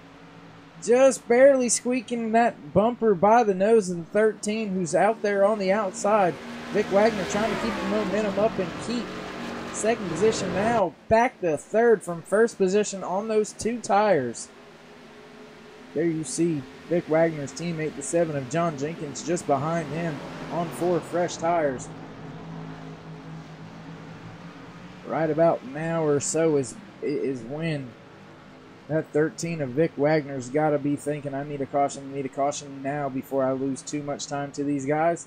And a caution Just as I say it, the caution is out.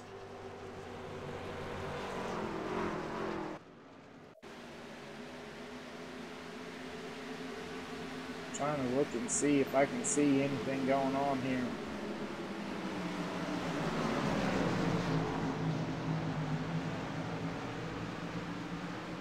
Oh, Brandon Hartwell into the 57. Those two trucks make heavy contact with the outside wall. That's not going to be good for those two trucks. As that caution that I was speaking about, that Vic Wagner wanted so bad. Not necessarily saying he wanted it.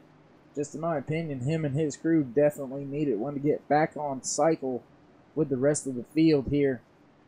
Looks like we're going to have a couple of trucks stay out. Looks like Chris Medford and Troy Radford are going to elect to stay out, as well as that 43 of Craig Learman. It looks like Vic Wagner's followed down the pit road by his teammate, the 7 of John Jenkins. Just behind them, I do believe that is the 97 of Andrew Nypower.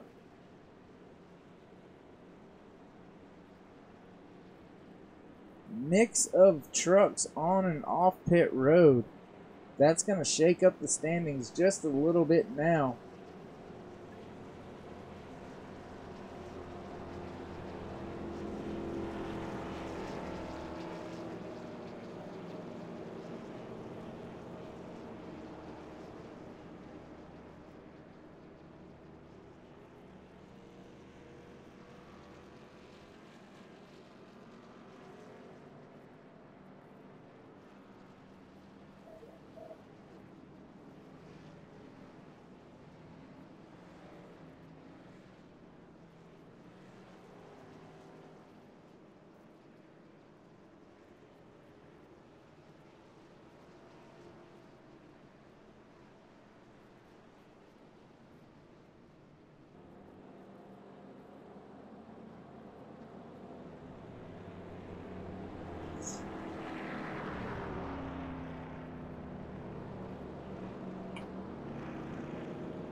Working lap 94 of 135 here tonight for the Willis Tower 100 High Country Trucking Series.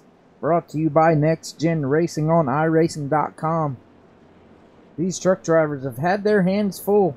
As you've seen, the 7 of John Jenkins, fast truck, put it on pole for qualifying.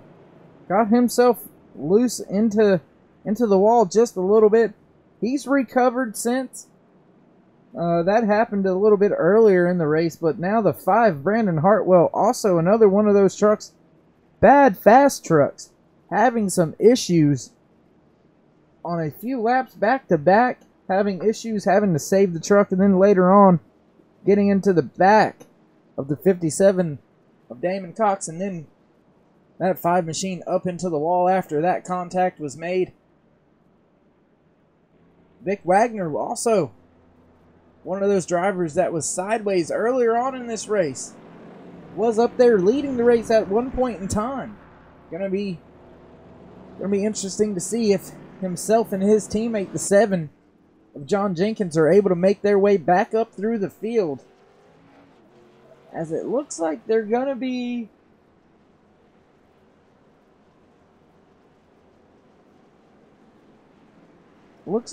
somewhere around 9th and 10th place when we get ready to go back. Green flag racing. Green will fly at lap 97.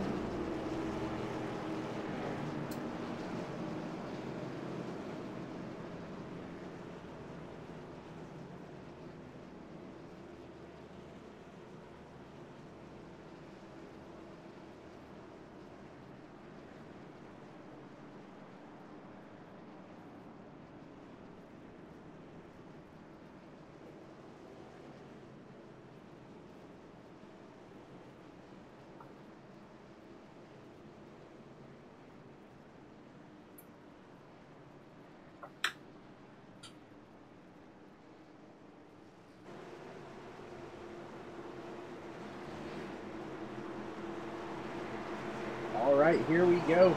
Once again, pace car, left-hand turn. 48 of Chris Medford has it.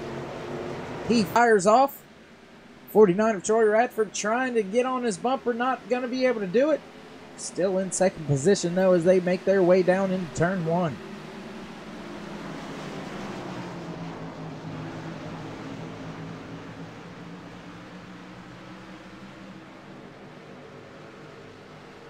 Battle for third position as the 07 of Thomas Quattlebaum has his rear view mirrors full of that 43 of Craig Learman, who's having to deal with the 12, the 96, the 22. All right there. Victor Wagner on those fresh tires in 8th position, right behind these guys. Making a move now on Cody Terry, now looking inside of Trent Drum as well, 2 for 1. Can he make it a good corner? Victor Wagner up into 6th place through one corner, setting his sights in now on that 96 of Alan Westman.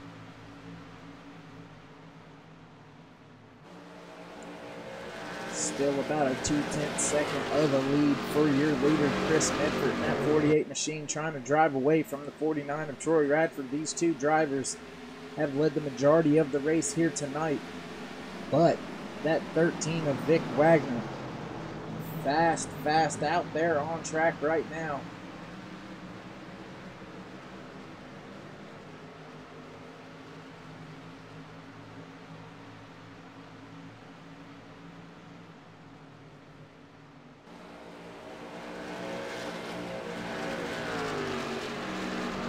Chris Medford now starting to open that lead up just a little bit more. As you see a battle back there between, I believe that's Rick Reinert and Cody Terry, battling over 10th and 11th, I apologize. Those two swapping that position back and forth. Oh, Cody Terry loose, down and into the inside wall. No caution as he's off of the racing surface.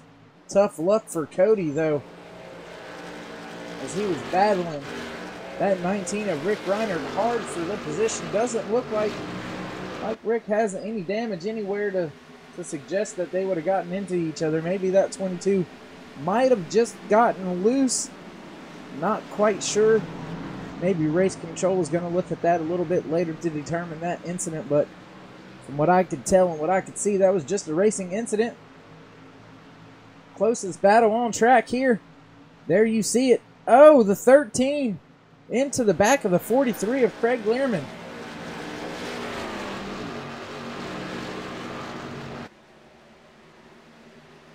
On a tear through the field right now is the 13 of Vic Wagner, followed by that 97 of Andrew Nypower. Those two trucks making their way through the field, starting back around the 9th, 10th, 11th positions, already up to 5th, 6th, with their sights set on 4th and 3rd place.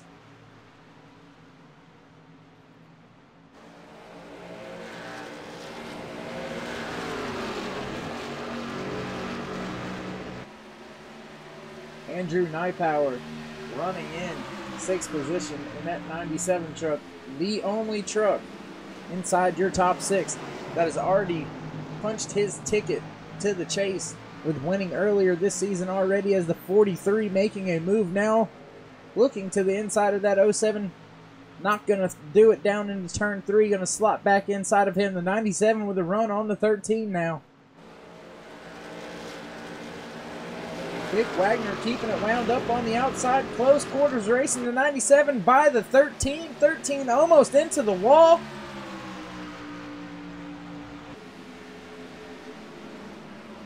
As John Jenkins, the teammate of that 13, Vic Wagner, now made some big moves, made his way up to 7th position, got his sight set on his teammate, the 13 of Vic Wagner, as they work their way into turn 3.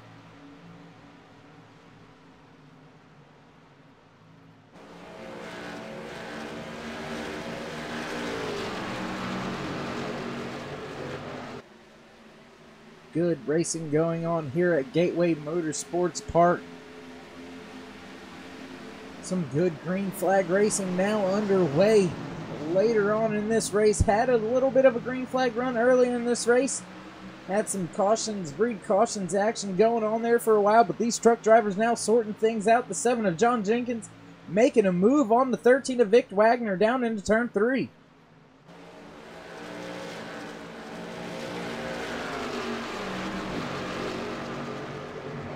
John Jenkins on the bottom, getting the pass done, going down the front stretch on the inside of his teammate, the 13, slotting in, taking that position away. Andrew Nypower, and that 97 machine is still all over the 43 of Craig Learman.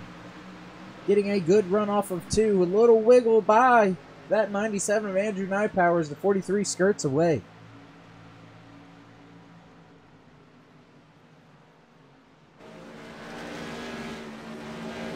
Nothing changed or going on up front as your leader, Chris Medford, now stepping it out to a 4/10 of a second lead over that 49 of Troy Radford. Andrew Nypower making a move now to the inside of Craig Learman in turn 1.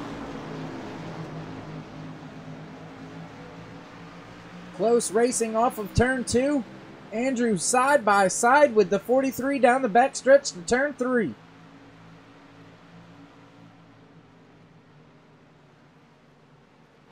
Pulls about a truck length through the center on the 43 of Craig Learman. Can he slot up in front of him on the exit? He does. Craig looking for a crossover. Doesn't do it. Stays tucked in line. Now it has to deal with the 7 of John Jenkins. Andrew Nypower patiently getting the job done, taking that 4th position away from Craig Learman. The 7 of John Jenkins with a big run off of 2 on the inside of Craig Learman now for 5th position. Caution is out on the track.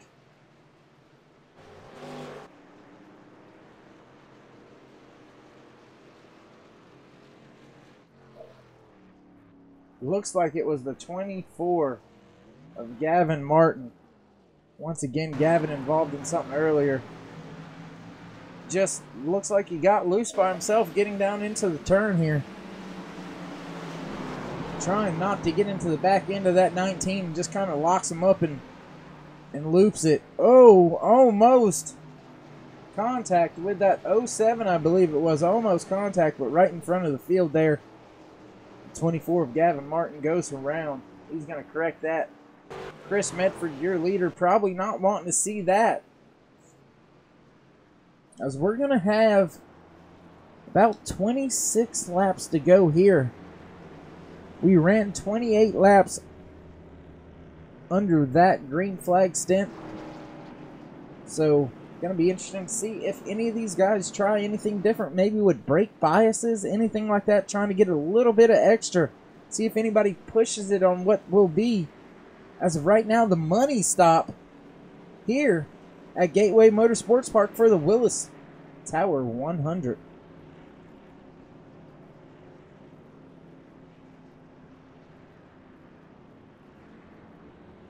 And as I stated earlier, race trends showed with about 20 laps to go is usually when we had our last caution here at Gateway Motorsports Park. And what do you know, 26 laps left in tonight's race. John Jenkins already out. 2-tire stop by that 7 to snatch the lead away. Gutsy call as the 49 with a good pit stop as well. Getting out in front of the 48 of Chris Medford now. John Jenkins with a gutsy move late here in the race.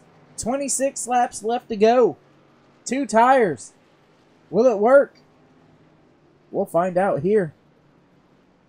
As we take a short, quick commercial break, we'll find out what John Jenkins does. Whether he chooses the high line inside when we get back. With all your racing action here on Next Gen Racing Productions.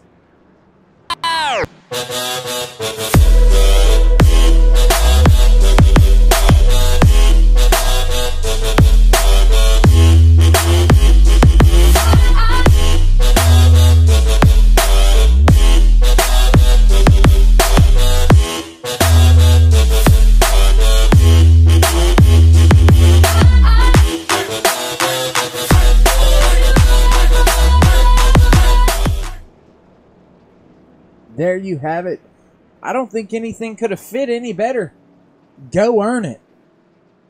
That's what the 7 of John Jenkins is about to have to go do. That crew chief calling for 2 tires and saying, son, go get it done. I mean, he's going to have to earn this win if he wants to win this and get himself a 3rd win on the season. John Jenkins going with a 2-tire strategy, right sides only, to grab first position back away. I don't know. Vic Wagner seemed to struggle when he decided to make that kind of call. Don't know how the 7 of John Jenkins is going to fare, but while we still got some airtime here to do this, I'd once again like to give a shout out to all the kids out there at Haywood Elite Wrestling Club. Xander Hill, once again, bud, happy birthday. It's been a pleasure watching you wrestle all season. Just watching you do your thing. Go out there to war, battle your heart out each and every single match. Very, very seldom do we fall short, but it's not always about the winning. It's about learning from our losses as well. So, once again, happy birthday, little man. Kane Bryson, Cole Bryson, Isaac Young, Ariana, Mahaffey, tons of other kids, Mason, Lucia, so many more to name. Give a shout out to all you kids. You bust your butts every single time in that practice room, and my hat's off to all you, all the coaches, David Bryson, Judd Bryson, Brian Hill. Y'all are absolutely amazing. But all that being said, that fills up our airtime as the pace car lights are out, working its way through the center of 3 and 4. Gonna make that left-hand turn once again.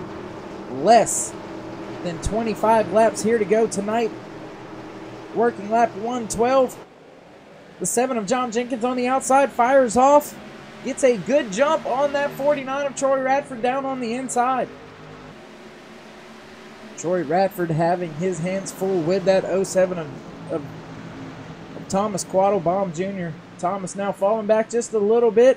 49 gets the run off, but John Jenkins is in a zip code of his own. Clear by about 10 truck lengths now. The 49er Troy Radford out in front of that 07 of Thomas Quattlebaum without any issues now. Looks like the 48 of Chris Medford trying to get by Thomas as well. The 13 of Vic Wagner looking to the inside also. The 97 of Andrew Nypower right there. Hey boys, don't forget about me. All over the bumper. Craig Learman. Oh, the 13 into him. Into Thomas just a little bit. Oh, gonna be interesting to see if Vic Wagner saved that machine or if there was heavy damage. Looks like there was a lot of other things going on as well.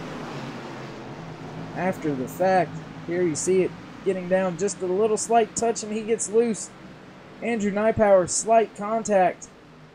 Doesn't look like any other cars involved in this as Vic Wagner able to get that thing pointed back in the right direction.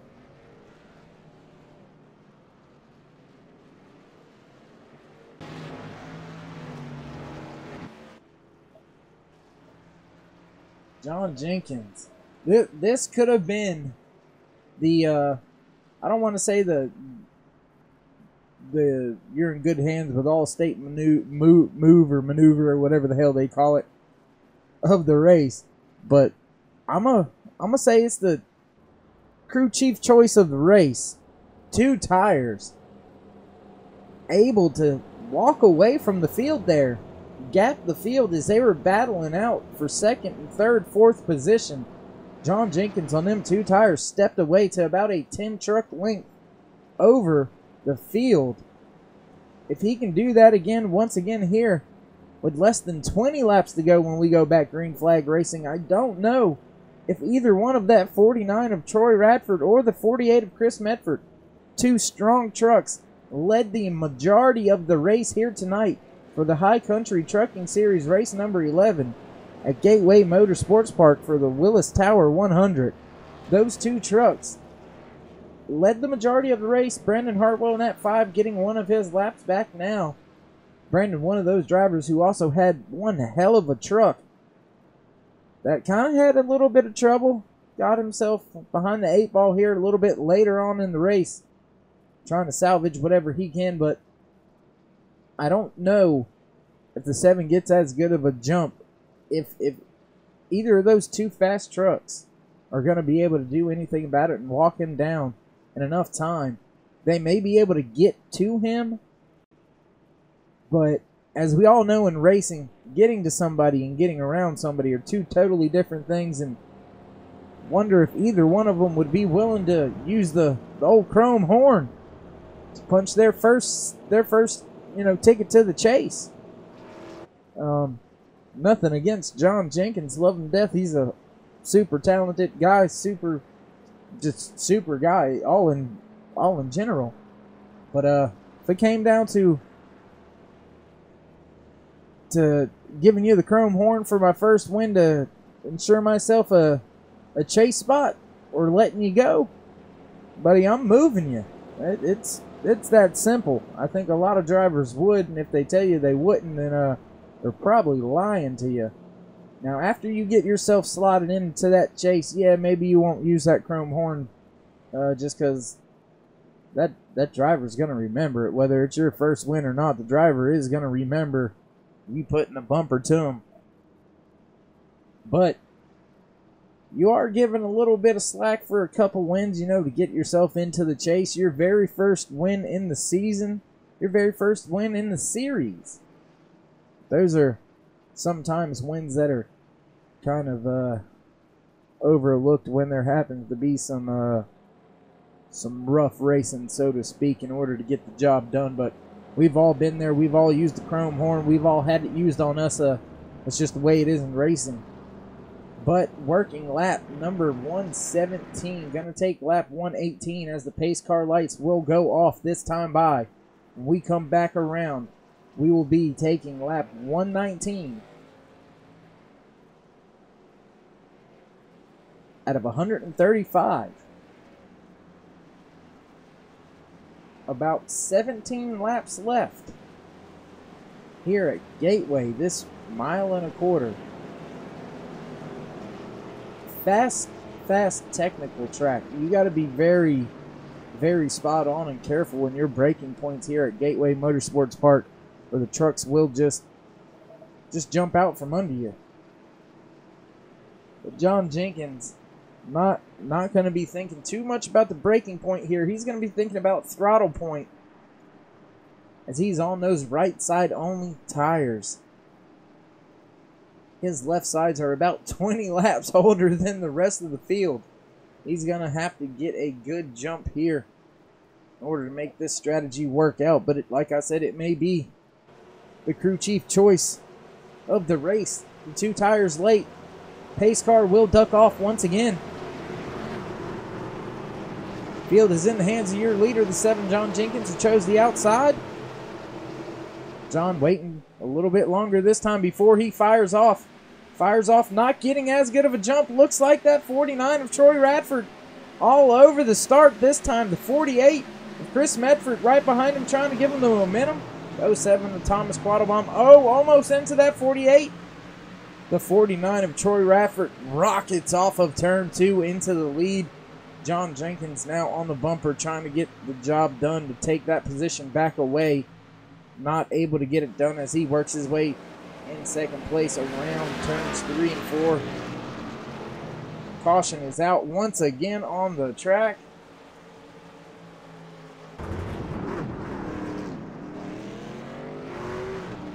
Looks like the 99 of Eric Blunt was involved in that one.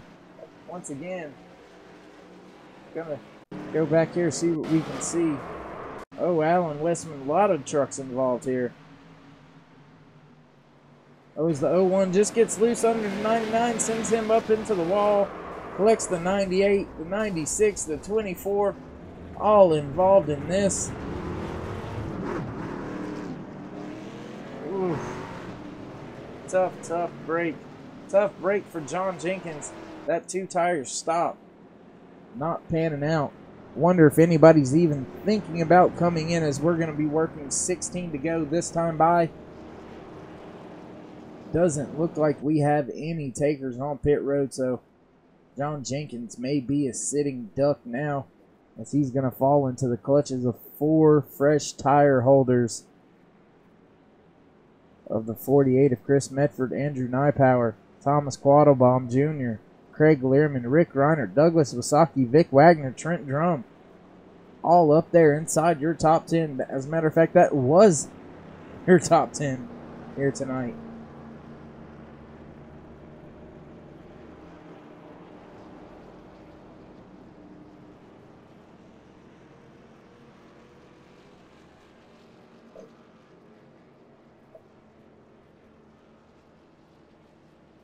Out of your leaders here, see if it tells me. There you see Troy Radford, 42 laps led. Chris Medford, 36. Those are your 2 lap leaders.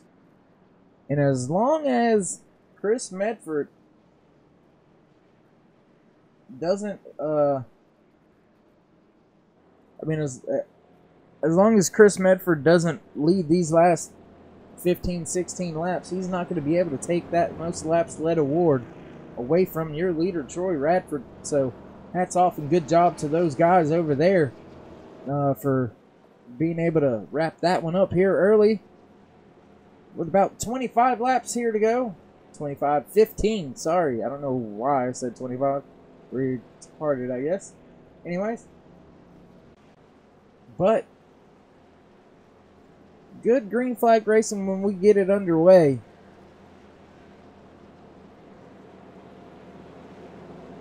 Because there's a lot of small battles all over the racetrack. And just most of the time here tonight, it's just those breaking points and the truck just getting loose and walking around. And some of these drivers, that's caused some of the problems here tonight. So, going to be nice getting away from this high-paced, the shallow banked, kind of anomaly, weird track. It's definitely one of a kind on the circuit.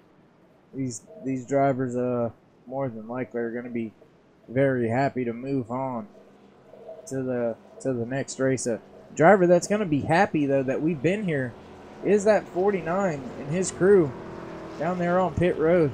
They're going to be happy we visited here tonight, as it looks like he may have this thing in hand. The pace car lights will go off this time by as we take the line to reach lap 123. 13 laps to go, 12 laps to go when we go back green flag racing. Looks like the 49 of Troy Radford has chose the bottom, putting that 48 of Chris Medford on the inside behind him on the restart. That's interesting. If I would have been the leader, I may have put that 7 of John Jenkins on those older 2 tires down there in front of one of my tougher competition all evening long here at Gateway Motorsports Park. Chris Medford, I would have tried to trap him behind that 7 of John Jenkins, but then you also still have to deal with that 97 of Andrew Nypower out there on the outside as well. So, I don't know. It's almost a pick your poison kind of deal.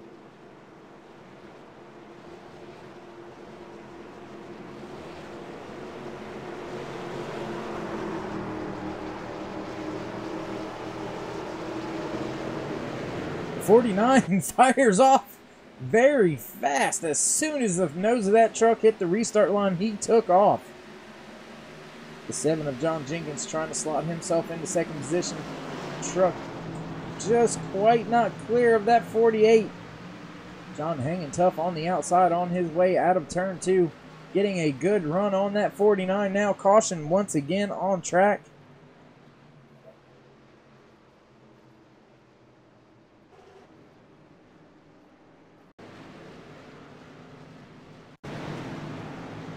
Not quite sure what it was. Oh, looks like the 13 of Vic Wagner involved in something once again. Take a look real quick. Looks like he just gets down into the corner. Really hot. Tries to save the car. It just wouldn't stop. Brandon Hartwell nowhere to go, sends him around.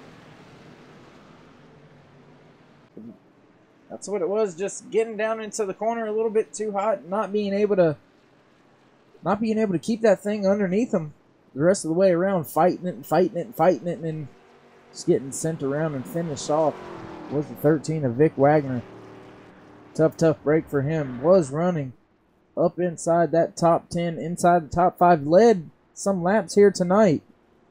Finds himself back there in 18th position now, with only 10 laps left to go here tonight. Not sure if he's going to be able to do much to pass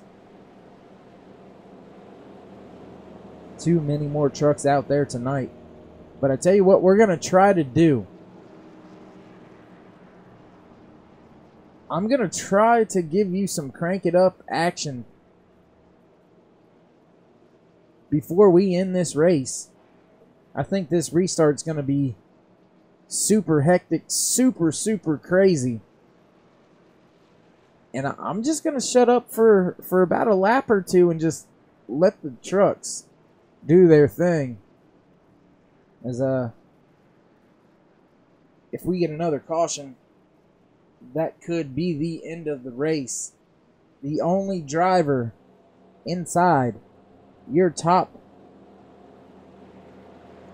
10.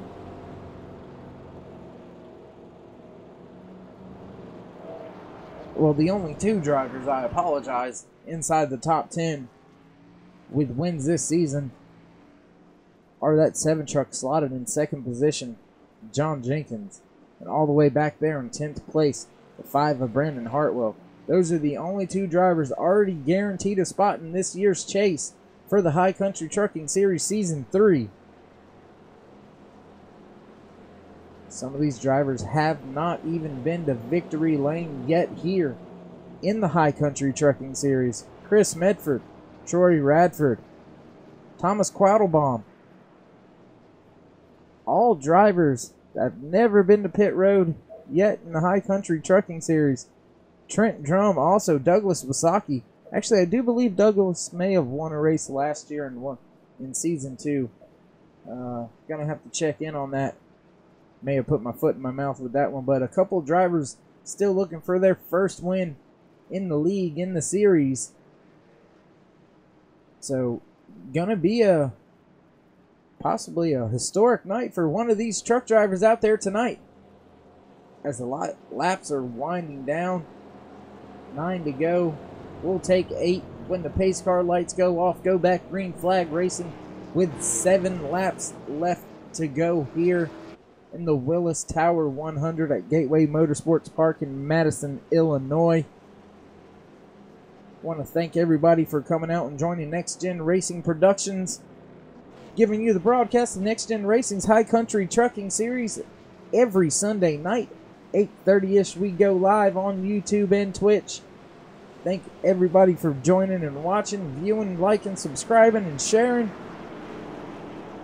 Also bringing you some good action throughout the week with some spotters, some racing, some other leagues also involved. Go Fast Racing on Friday nights in the Open Cup Series. Those Monster Energy Cup cars are an absolute blast to watch.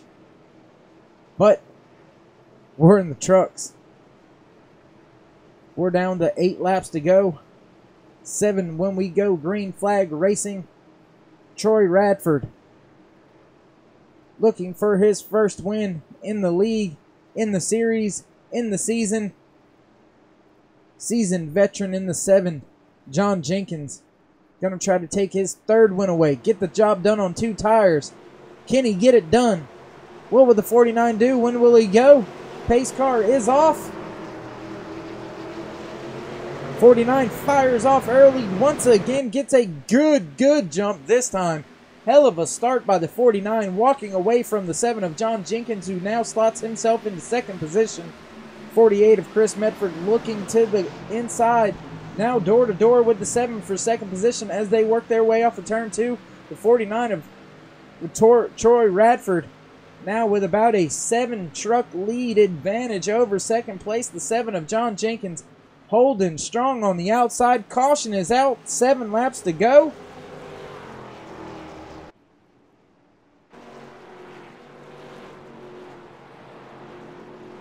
Not quite seeing what happened that time by. Although, 6 laps to go. We will go green flag racing for at least a lap before we determine our winner.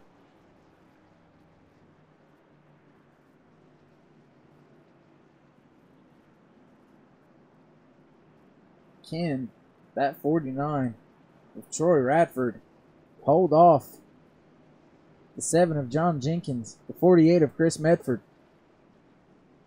Will those 3 get into each other and open the door for the 97 of Andrew Nypower or the 07 of Thomas Quattlebaum Jr.? I believe this is Thomas's first race with the league, period. Don't remember really seeing his name before. Troy Radford, one of the newcomers in the league as well this season.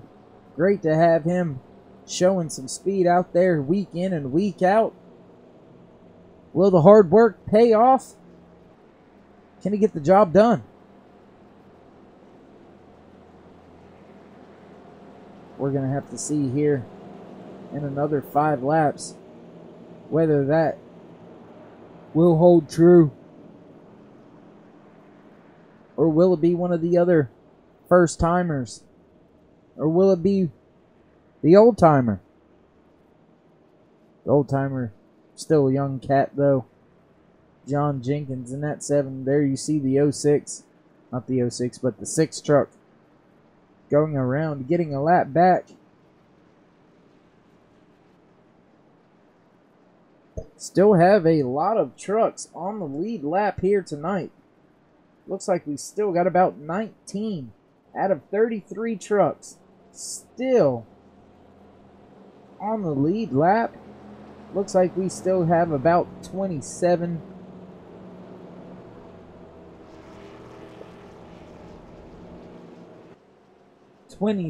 trucks out there still running out of the 33. So heck of a job out there tonight by a lot of guys. The trucks tend to, like I said, just get light under braking. That's where a lot of the issues come from at this tight, fast-paced little oddball of a track. But now 4 laps to go. I do believe next time by, the pace car lights will go off. So we should have 2 laps left to go. Green flag racing here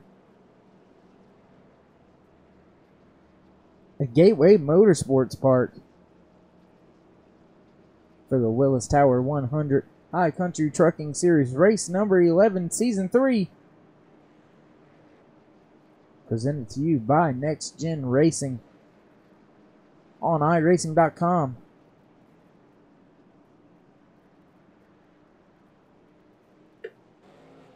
Wonder what's going through Troy Radford's head right now as we're getting ready to see those pace car lights go off any second now.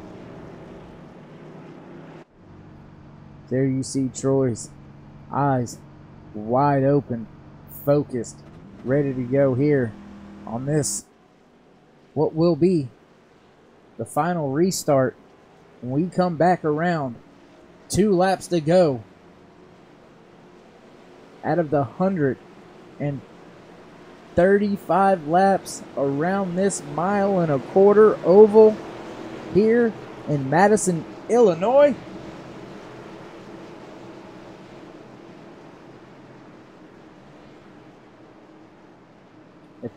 Another thing to think about is if they get to the white flag, if that white flag flies, there will be no other flag to fly besides the checkered flag. So if something happens after that, that could have big implications as well. Right now, the only thing that 49 is thinking of is don't spin the tires and let me get a lead.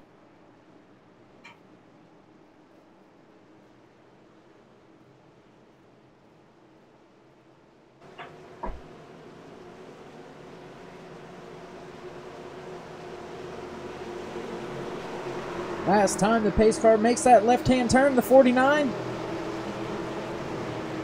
Hits the restart line and fires off. Gets a great jump once again over that 7 of John Jenkins, who's going to try to salvage a second place finish. John actually on the bumper of that 49 entering turn 2. 48 side by side with the 97 of Andrew Nypower. Down the backstretch, the 7 of John Jenkins trying to get to the bumper of that 49 of Troy Radford as they work their way down into turn 3. Caution is out once again on the track. The race is over. They'll come back to the line. Get the white flag with the yellow this time by for Troy Radford in that 49 machine. He's going to get the checkered flag when we come back around the next time. John Jenkins, crew chief choice of the race, able to maintain and keep second position. Walk away with a good finish after a big gamble here tonight. Awesome job by John and those fellas down there. Also Troy Radford, man, able to get it done, to get his first win of the season. Heck of a job done by him. We're looking back through the field.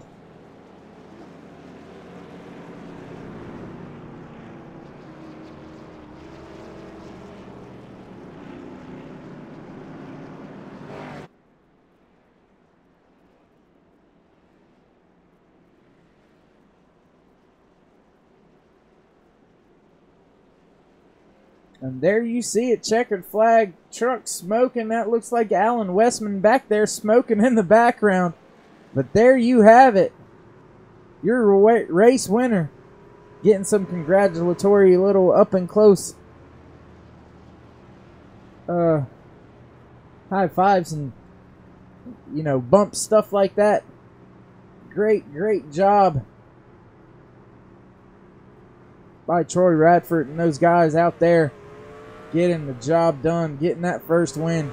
You see a ton of guys coming by and giving props to them.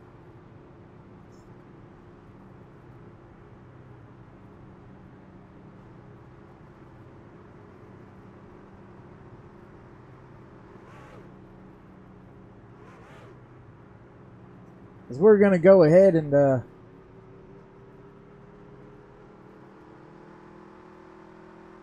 we're going to go ahead and see if we can go ahead and get that 7 of John Jenkins on the line. See if he's ready to talk to us. John, you got a copy? Yeah, I got you. Hey, bud, I said it while we were racing. You couldn't hear me, but I gave your crew chief the crew chief choice award of the race. 2 tires that late. Almost got the job done. Almost held on to it, but still came home with a second position. Got to be happy about that today. Yeah, I'll take it after the long race, like the way it was with all the cautions. All right, man. Well, tough race out there. You know, trucks get loose on entry sometimes on braking points and this and that. But all in all, good race, good points tonight for you. Like to give anybody shout outs or thanks before we let you go? Yeah, before the shout outs, I just want to say a good win for Troy. I gave him that on one of the restarts. I started in 3rd gear instead of 2nd, so I didn't take off like I wanted to. So that was my mistake. And I took 2 because of the fray of cautions. I knew it was going to happen, so I took those, screwed myself on the restart, gave him the win. So good run on him. He was up front most of the race. I had a couple issues here and there. Once I get those cleaned up at the beginning of the race, I'll be all right. But I want to give a shout out to Evertake Motorsports, Harpoon Designs, anyone that was watching my stream on Facebook, and hopefully the next gen stream went well, and you broadcasting. And I believe that's it. All right, man. Well, once again, congratulations on the good points tonight. 2nd place, and we'll get up with you next week. Yep. See ya. There you have it. That was John Jenkins. Not too happy with himself over one of those late restarts. But we're going to go ahead and head down to victory lane. That 49 of Troy Radford. Troy, how you feeling, bud? Hey, I'm feeling real good right now. I'm able to sneak away with one tonight, and you know, at a track that I love the track, but I can't say it's the best one for me usually. All right, well, I mean, if it's not your best one, you led the most laps here tonight, leading 57 out of 135, so you got to be happy with that. Lost the lead through some pit stops every now and again, but you managed to stay up inside that top 5 all night long. Fastest in happy hour, getting the job done. Most importantly, punching a ticket to the chase. How's that feel? Hey, that's the big one, man. I've had fortunately, I've had a lot of really good races in here with you guys, and just hadn't quite been able to punch that ticket yet and wrap up the win. So extremely happy to be able to do that. Now I just got to make sure that I'm at enough races to actually qualify for it. So it's going to be a little tight. All right, well, before we let you go, want to give a shout out, thanks, anything like that while you're in the spotlight in victory lane? Main thing, big shout out to National Kidney Foundation, as well as my sponsors with the Evidence-Based Mommy. Tyler Hilton, the owner of Falcon Motorsports, wasn't out here tonight, but I did have my teammates, Tom Quattlebaum and Chris Mefford, out there. Both of them had a heck of a good run. Looked like there for a hot minute it was going to be 1 through 3, but still ended up with Chris in 4th and Tom in 6th. And of course, had my dad out there tonight. Had a little bit of bad luck early in the race, but I know he was sitting there watching the broadcast, so big shout out to him.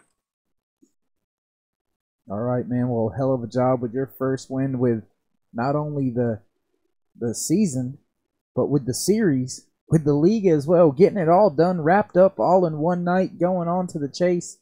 Gonna have to get yourself all those races in if you can. Look forward to talking to you week in and week out, man. Hey, thank you much, and thank you guys for everything you guys do. All right, there you have it. Your race winner tonight. Getting the job done. Troy Radford and that 49 crew slotting themselves a ticket to the chase. Troy gonna have to try to squeeze in enough races if he can, just to get that last criteria of qualifying, starting enough races. But all in all, did have quite a few cautions out there tonight. I think that was just all due to braking points, and you seen it. There were single trucks not making contact with anybody else or anything else either. Still bringing out some cautions there, so sometimes when you're on the brakes hard at the wrong time underneath somebody, things can go wrong and things happen really quick, especially on these short width tracks. Nowhere to really go when carnage happens, especially in these corners here at Gateway Motorsports Park. You only have grass to get down into or a wall, and 9 times out of 10, if you hit that grass, you're going to a wall too. So good job by all those truck drivers out there tonight. Give a shout out to all the guys out there at Next Gen Racing. All of them put on a hell of a show week in and week out. Want to thank everybody for joining us, as always, at Next Gen Racing Productions. Every Sunday night, High Country Trucking Series here on Next Gen Racing Productions.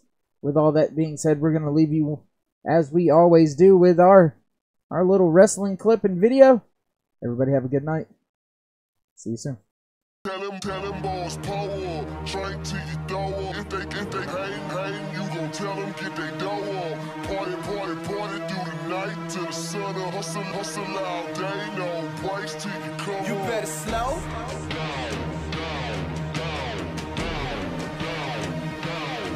You better slow.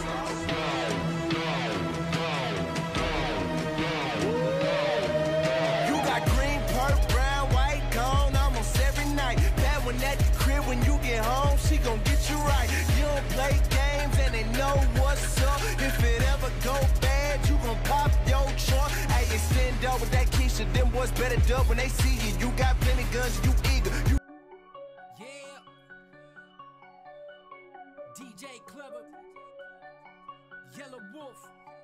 MWA. Brian Jones on the beat. Bitch. Alright, DJ, come take the wheel. And I'll set this fucker off.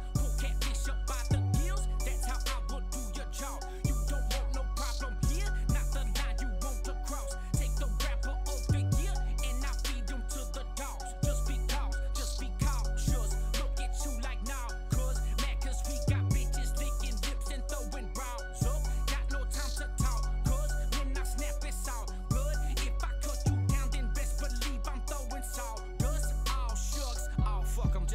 shut up. Fair warning, not too subtle. I lay dormant, but ooh, brother, got holy water like 2 puddles. And landslide, the vampires are vandalized with cans of Krylon, damage and design. Sanitize the enterprise, the plan is amplified, bands are amputated by the need provided me, allowing me to openly show it's over, no promoter, locally and overseas. Would tell you different, I'm a time bomb. Tick, tick, tick, tick, I'm an icon. Slow American tough, the barbarian of the bar area, plus the dyed hair blonde. Bitch over there, got her hips in there, and her tits on my way. I'm a dip in the pair, I'm a lick on the set, I'm a smash at attack in the back till she piss in the bed. Fist full of hair at your crib in a lawn chair, you got a visitor there. 3 shots to the clear, she dropped on her legs, yeah, and I let her kiss on her head. Hold my beer, don't hold my breath, hold my weight, show and flex. I'm so hard, diamonds envy rhyming. Look, I'm so cool, I got my own climate.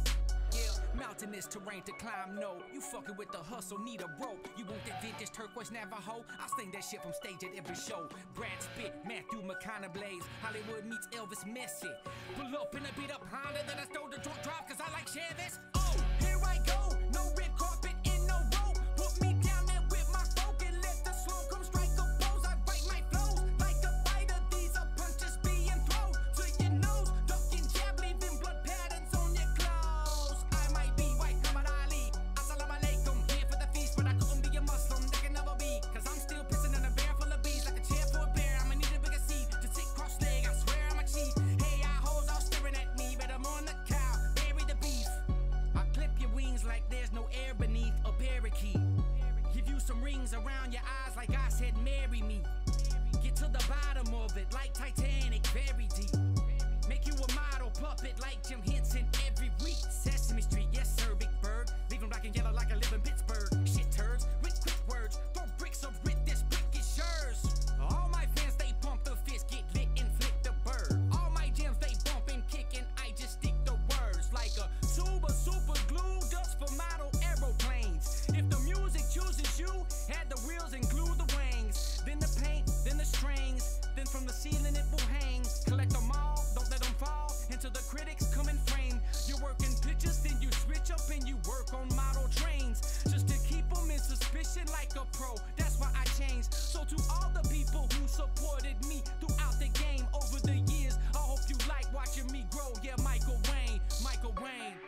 Yeah, ghetto cowboy, 5427 Hickory Park Drive, off Bell Road, Antioch, Tennessee, via Southside, Alabama, G.A.D, motherfucker! Trump Music 3.